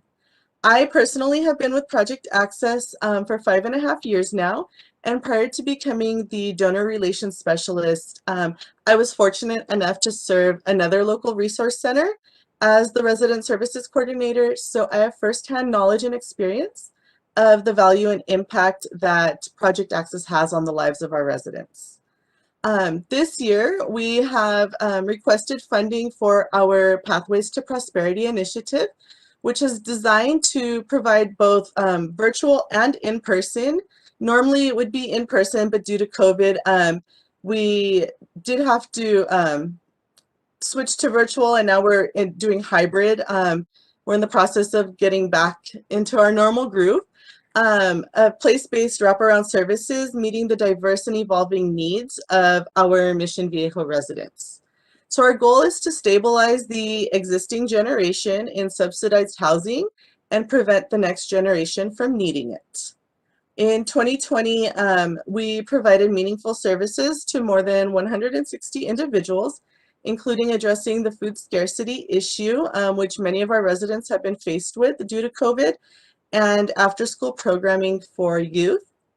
The impact that these programs and services will have on the Arroyo Vista apartment community is significant, as each of our households has a total annual income that is at or below 60% of the area median income. And a good chunk of them have annual incomes that are less than $10,000, making it extremely difficult for them to provide even the most basic needs for their families. With that said, I'd like to take a minute to thank the City of Mission Viejo for their continued partnership, especially with the coordination of food drives that have supported our residents over the last year, as they were hit really hard with job loss and reduced wages due to the COVID pandemic. The ways in which we market our services to our residents is through monthly newsletters. They're printed and delivered door to door to each of the 156 households in the Arroyo Vista community. And then newsletters and event flyers are also posted in common areas such as the laundry rooms, mailbox areas, and our property manager's office. We also partner with property management to alert residents of upcoming programs and ensure new residents are aware of the free support that is available at the Family Resource Center. Additionally, throughout the year, our resident services Melissa, can you summarize? Sure.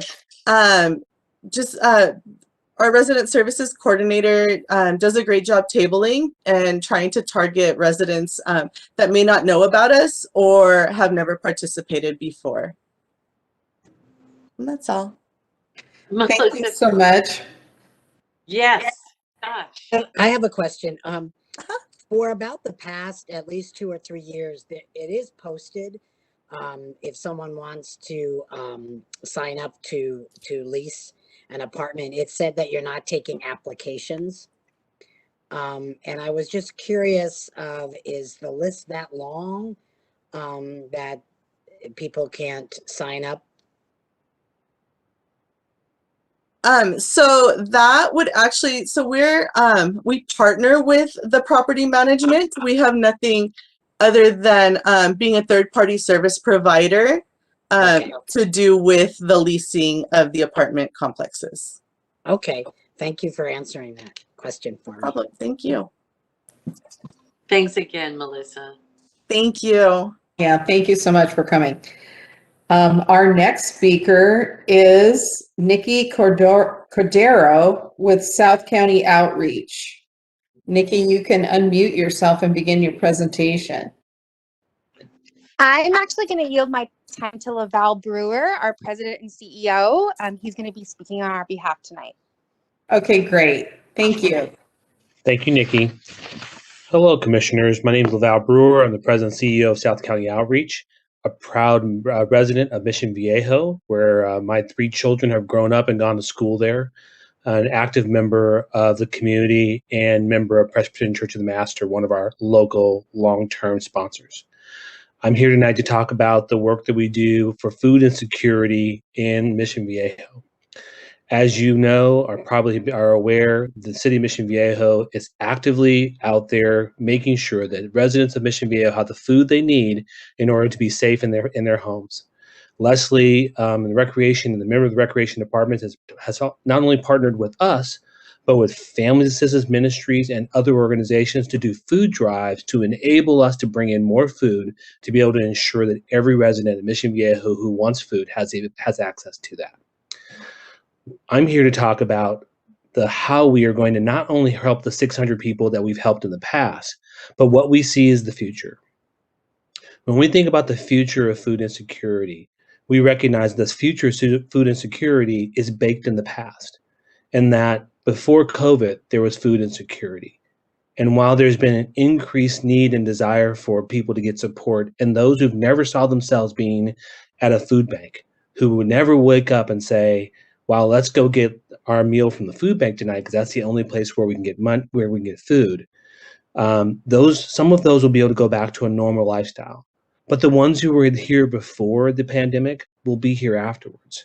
And our goal is to find a way to make that less of a vulnerable issue. So what do I mean by that?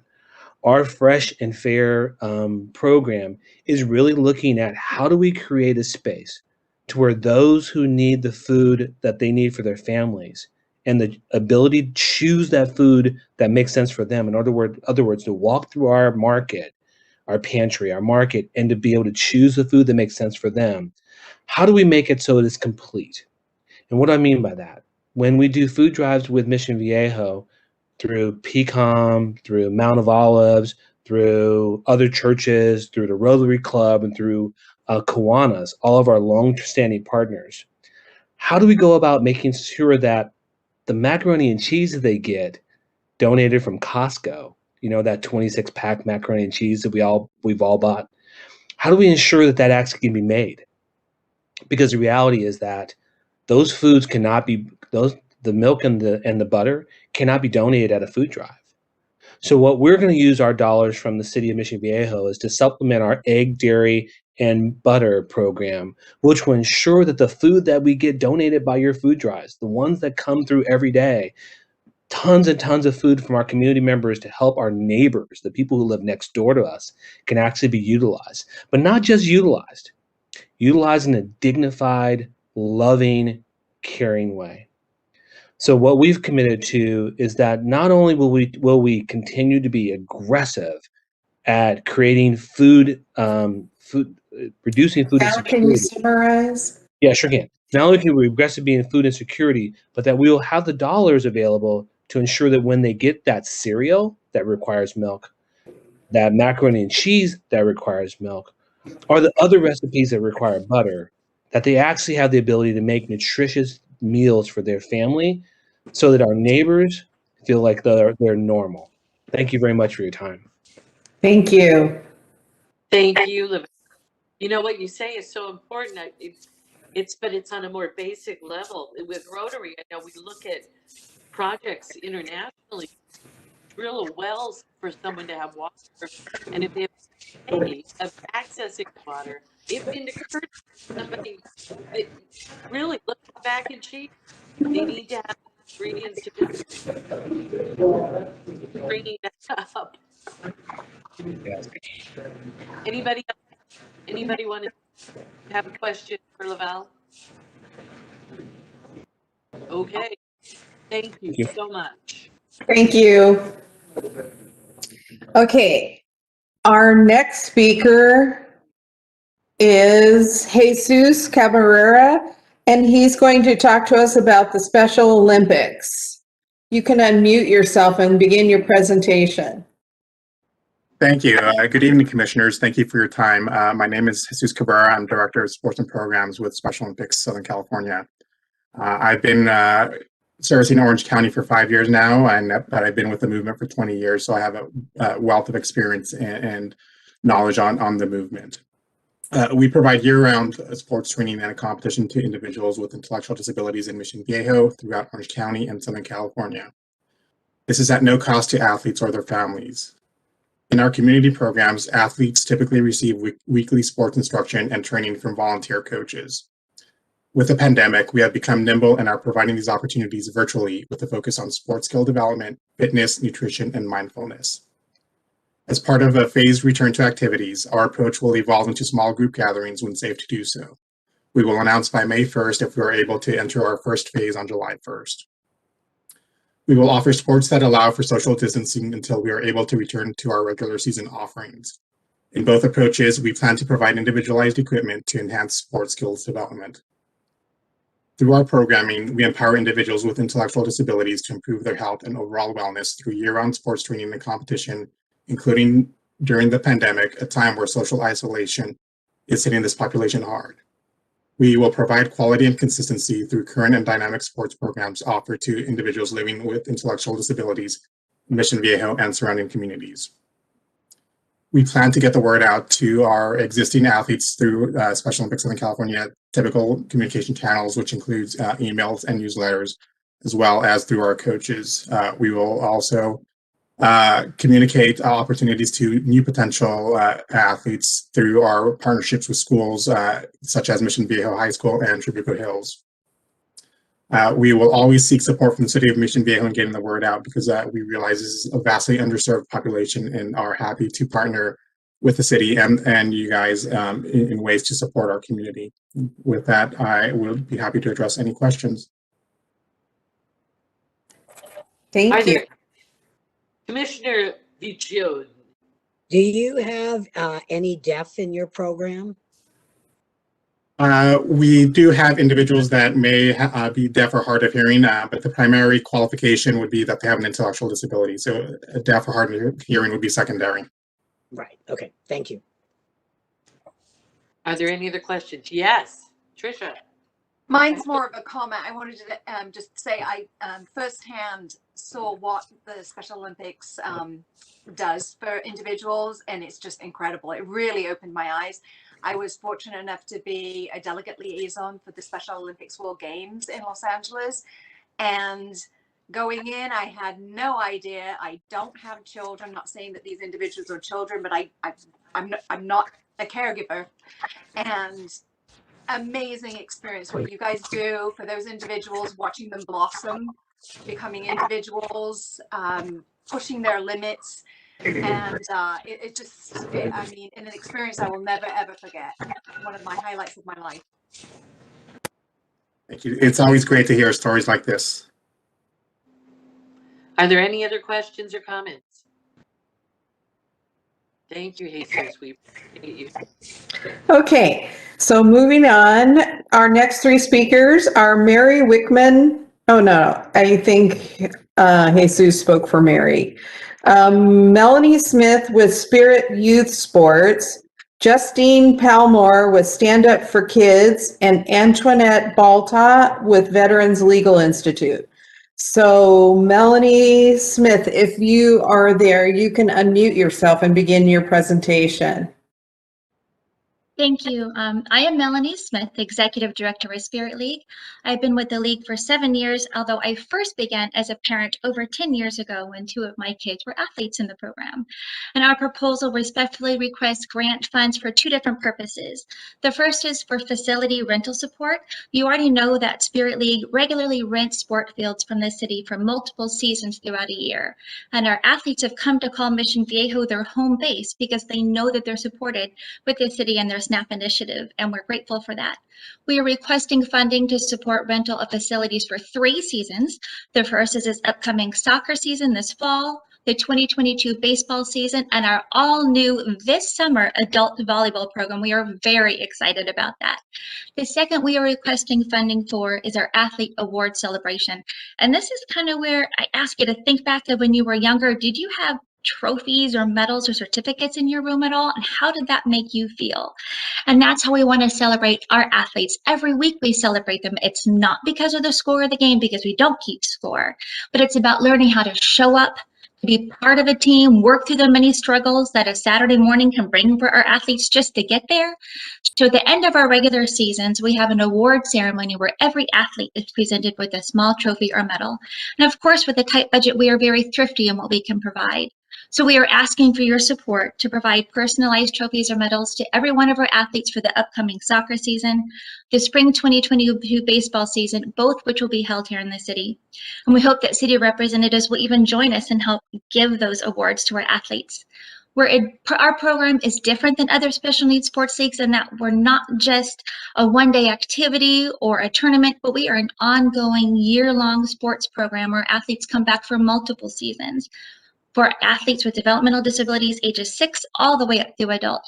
As far as our impact on the city of Mission Viejo residents, because we're the only league of our kind in Southern California, our athletes hail from 40 different jurisdictions. We have 256 unduplicated athletes, with 52% of them playing more than one sport per year. That percentage is even higher for our Mission Viejo athletes. It's over 60% come back for more than one season of our 27 Mission Viejo athletes. And I'm even happy to report that since we submitted our grant application, 13 new families, brand new to Spirit League, have joined our program, even in a COVID month. And 20% of those call Mission Viejo their home. As far as our marketing plan, we hit it from every angle. We have direct mail to Mission Viejo residents. We have Google and social ads targeted to the Mission Viejo area. We have electronic flyers to go to those professionals in this city that support special needs. We have an ongoing relationship with Saddleback Valley USD SELPA, and they share the league activities with their families and students in special education. And we have a bonus that we're able also to market person to person because our staff is very active in the city's Chamber of Commerce. So that is my super fast speaking interview. That was fast. There you go. Mom of 3 kids, I learned. Hey, you made that less than 3 minutes. There you go. Any questions? Okay, Melanie, thank you for sharing that speed presentation. That was awesome. And to put on real grown-up clothes at nighttime, it's a new thing, right? Lipstick even. Thank you, everybody. Okay, we have our sweats on. We just wear shirts. Works for me. Thank you. Thank you. Okay, our next speaker is Justin Palmore for Stand Up for Kids. You can unmute yourself. Hello. Good evening. My name is Justine Palmore. I am a Mission Viejo resident and the executive director of Stand Up for Kids, and I've been serving in this position for 15 years. We've been in Mission Viejo since 2009, serving homeless and at-risk youth between the ages of 12 and 24. Our services are free, and we provide housing support, street outreach, mentoring in school, after school, and in community spaces.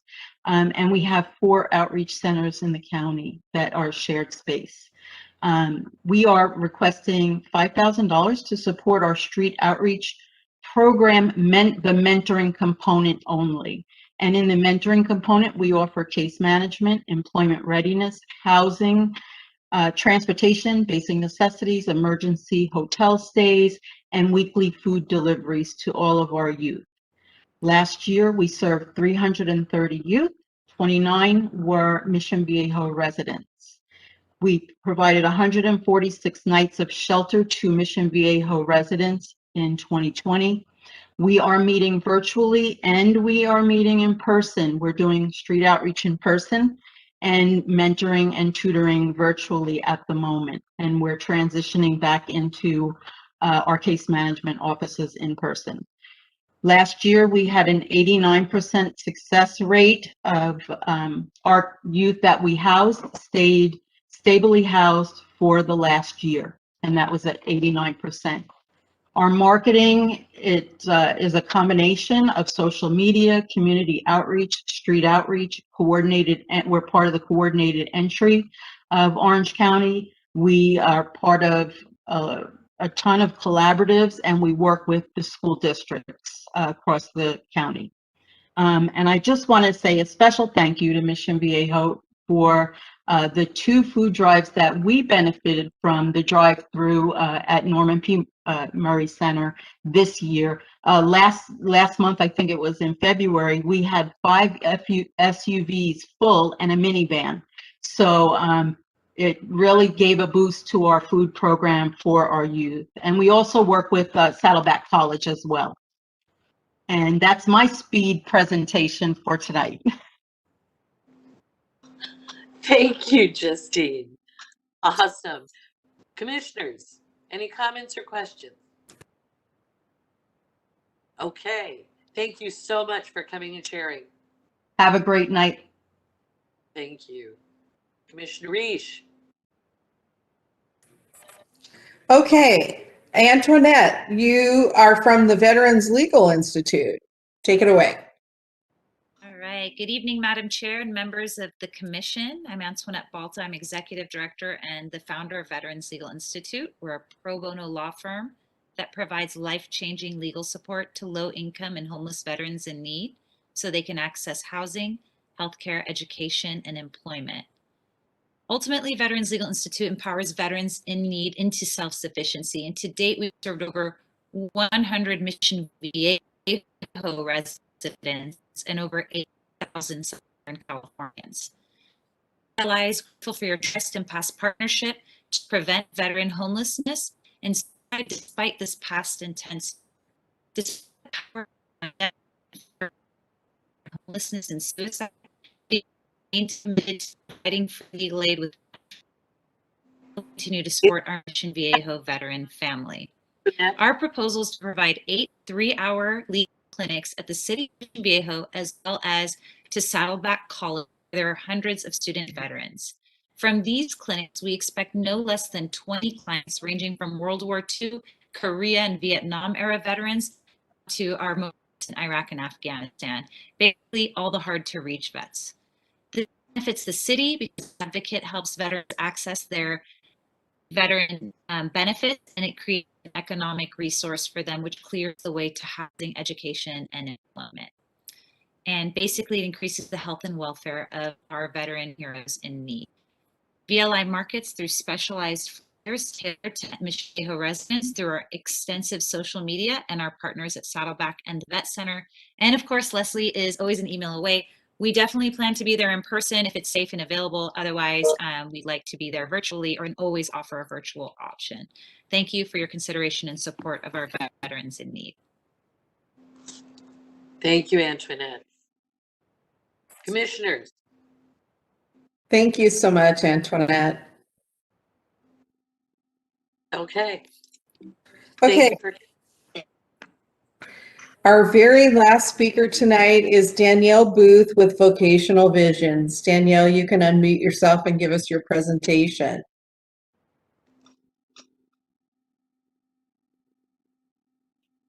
Maybe she didn't come.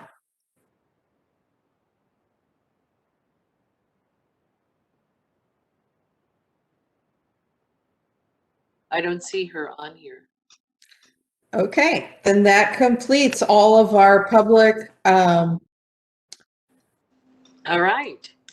You know, it's a lot. This is the first year we've done this virtually, and it's definitely interesting.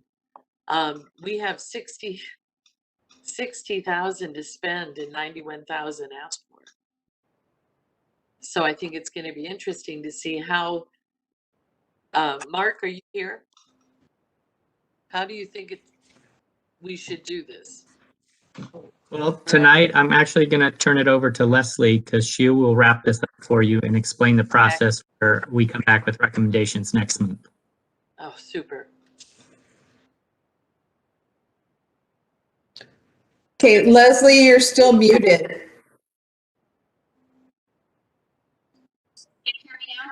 Yes. as I mentioned earlier, this is round one of the process. And what we do from here is start the arduous process of reviewing and scoring and condensing those scores. And we will come back to commission in April with the recommendations that we have. Similar to what Mike did tonight for CDBG, that's what we'll have in place for you next month. It's become very competitive. We, as Mark mentioned, our funds are tight. It's only $60,000. And we look for how are these agencies addressing needs specifically in our community.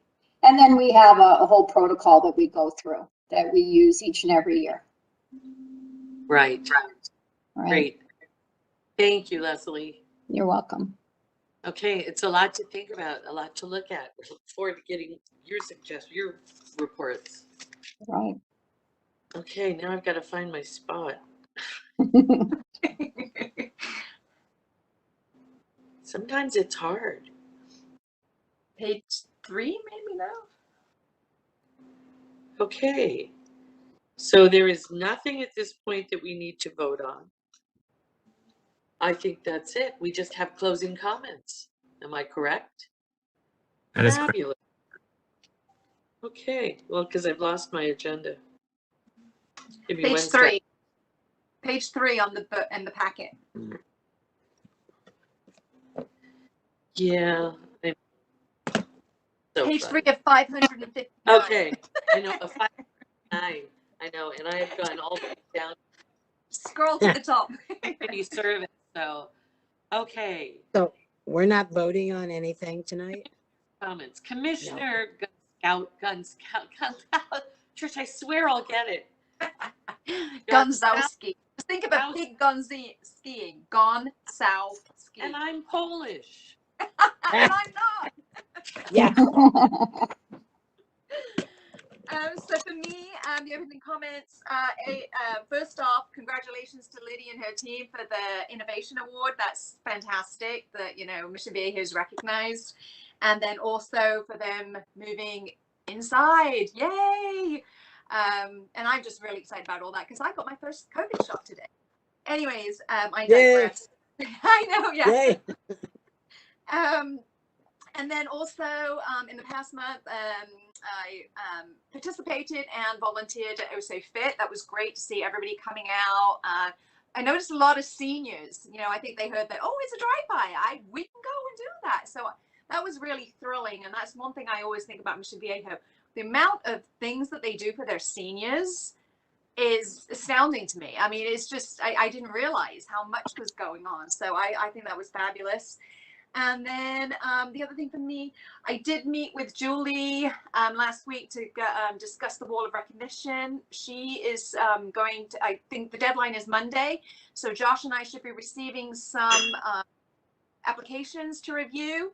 And maybe Josh, you and I can get a cup of coffee and talk about them. And, we both had our first shot, so we can. I've had my second, have to mask up, though. I'm good to go. Let's get some cookies at the golf course.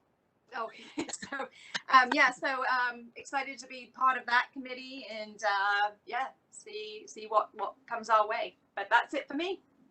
Okay, great, thank you. Commissioner Ruth. I attended the March 11th virtual workshop. I found that very, very interesting. Glad to see what they're going to do. Really, really glad to see what they're going to do. It's pretty exciting times in the city of Mission Viejo. I'm sorry that there couldn't be more people on the call because I think it's important for them to see what we're doing. I'm probably the only one that had issues with my iPad tonight.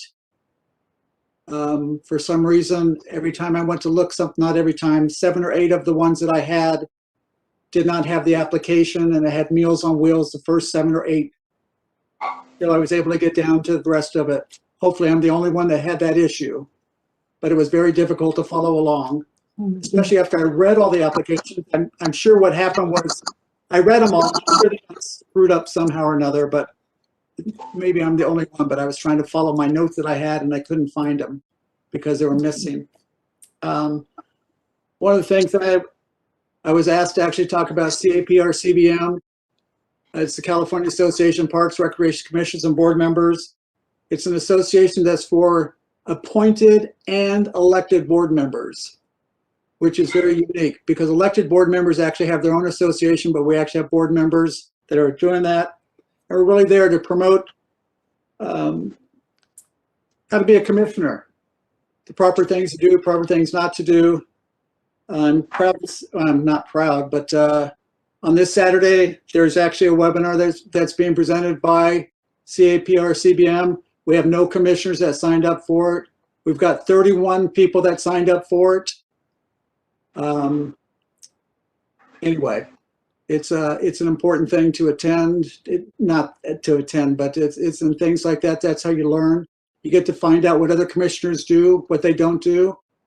You get to. It's just it's an eye opener. And again, I just do want to stress that don't forget you can go to other cities' community service commission meetings or Parks and Rec commission meetings. Just get on their website and find out where it is, when it is, and listen to see what they're doing also. Ron, I have a quick question. Better. Yes. Do they record that? Yes, it will be recorded. Okay, a lot of times I can't fit it in right then, so I need to be able to watch it afterwards. So that will be very helpful if you, by chance, have a link of it. I can watch it afterwards. It's scheduled for an hour. Hopefully it won't last more than an hour and 15 minutes. And it must be recorded because I've been asked to kind of watch the chat line and follow through on there. So I did sign up for it, Ron. Maybe I think I did it right. If not, Caitlin, help. I can tell you the original one that came out with 21 names, your name was not on there. Oh, well, I tried. Okay. Maybe, Caitlin, will you help me later? I can make sure that you're able to get onto it. That's not a problem. Thank you. Thank you. Thank you. I'm sorry, were you dead? Parks make life better. Okay, that's true. Commissioner Reish, you did an excellent job assisting. Thank you. So I attended the community health fair and really happy that we raised $6,000 for our nonprofits.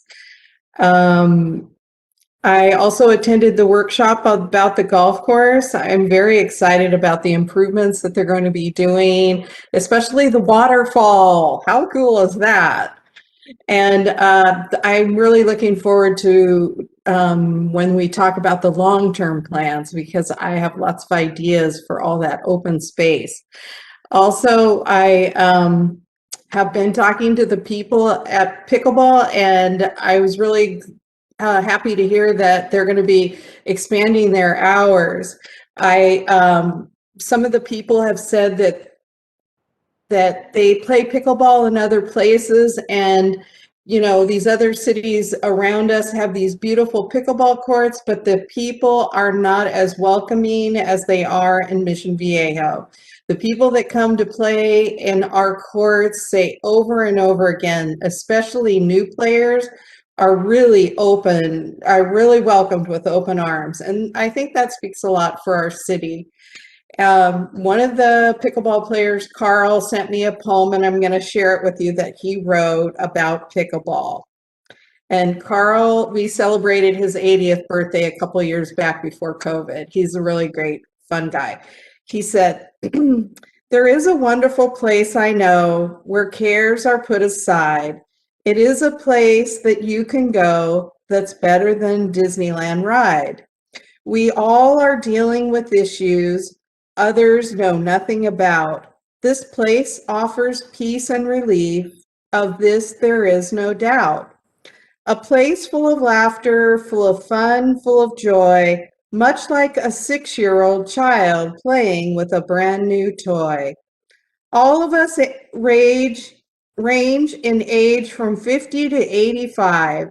There are so many old fogies, and they all are so much alive. All of us are really enjoying the best times of our lives right here in this wonderful place where fun and friendships thrive. This location of which I speak is not really a place at all. It's a game we all enjoy playing. The game is called pickleball. This great game of pickleball is like being on safari, filled with friends and fun. No need to ever say I'm sorry. All of us are so thankful for fun and many a friend, as it almost seems illegal to feel this young again. This game has no losers. It's filled with winners. All we're blessed to play this wonderful game. Thank God for pickleball. Anyway, I thought that was really great. Carl is really a great guy. He lost his wife a few years ago, and pickleball has just been a lifesaver for him. And he's made a lot of friends, and he has a big social life because of pickleball. And I want to close by saying parks make life better, and I love our town. Thank you. All right, Commissioner Smith. Yes, thank you. I just want to say congrats to Mark, Liddy, all of your staff for the award that you were presented. Too bad we can't be at the CPRS thing this year to see you get it, but next year, right? I attended the drive-through health fair, Commissioner Gunsowski and I, hey, that's MVAC. I've been around with too long. We volunteered to pass out the goodie bags as they drove through. Everybody was very excited. I think the event went very, very well. I also volunteered for the event at the Murray Center, Shamrocks for Seniors, and we had a resident leprechaun that attended, so you might hear from him in a little bit here. And also, I also attended the virtual workshop for the Oso Open Space, and I'm very interested in that. I golf every week at Oso Creek, and I think there's going to be some wonderful things for the golf course and also for the city with the open space. So that's it for me. Not much going on. Okay. Well, I also would like to congratulate Liddy and the city. I think the CPRS award, I'm sure it's well deserved. The SNAP program is awesome, so any part of that has got to be great, and I'm glad they recognized us for that. I was kind of looking forward to the CPRS conference this year. We've gone for the last couple of years. In fact, it was last year that the world shut down while we were there. They just shut us out. So looking forward to things changing like that. The city is doing a great job once again. I mean, Mark, with the reports and everything, because this really is, it's a lot to read and to weigh and to determine. So the assistance, or actually all the work the city does, is really appreciated. Thank you. By the way, you kind of look like your hair's in a ponytail. Yeah, a little bit, sure. So I also would like to end with parks make life great, and Mission Viejo knows how to do a good park. With that, good night, everybody. Oh, that's good. Okay, Josh. That's the leprechaun. Everybody have a great St. Patrick's Day tomorrow. Happy St. Patrick's Day tomorrow, everyone. Don't forget to wear your green. Exactly. Good night. Good night, everybody.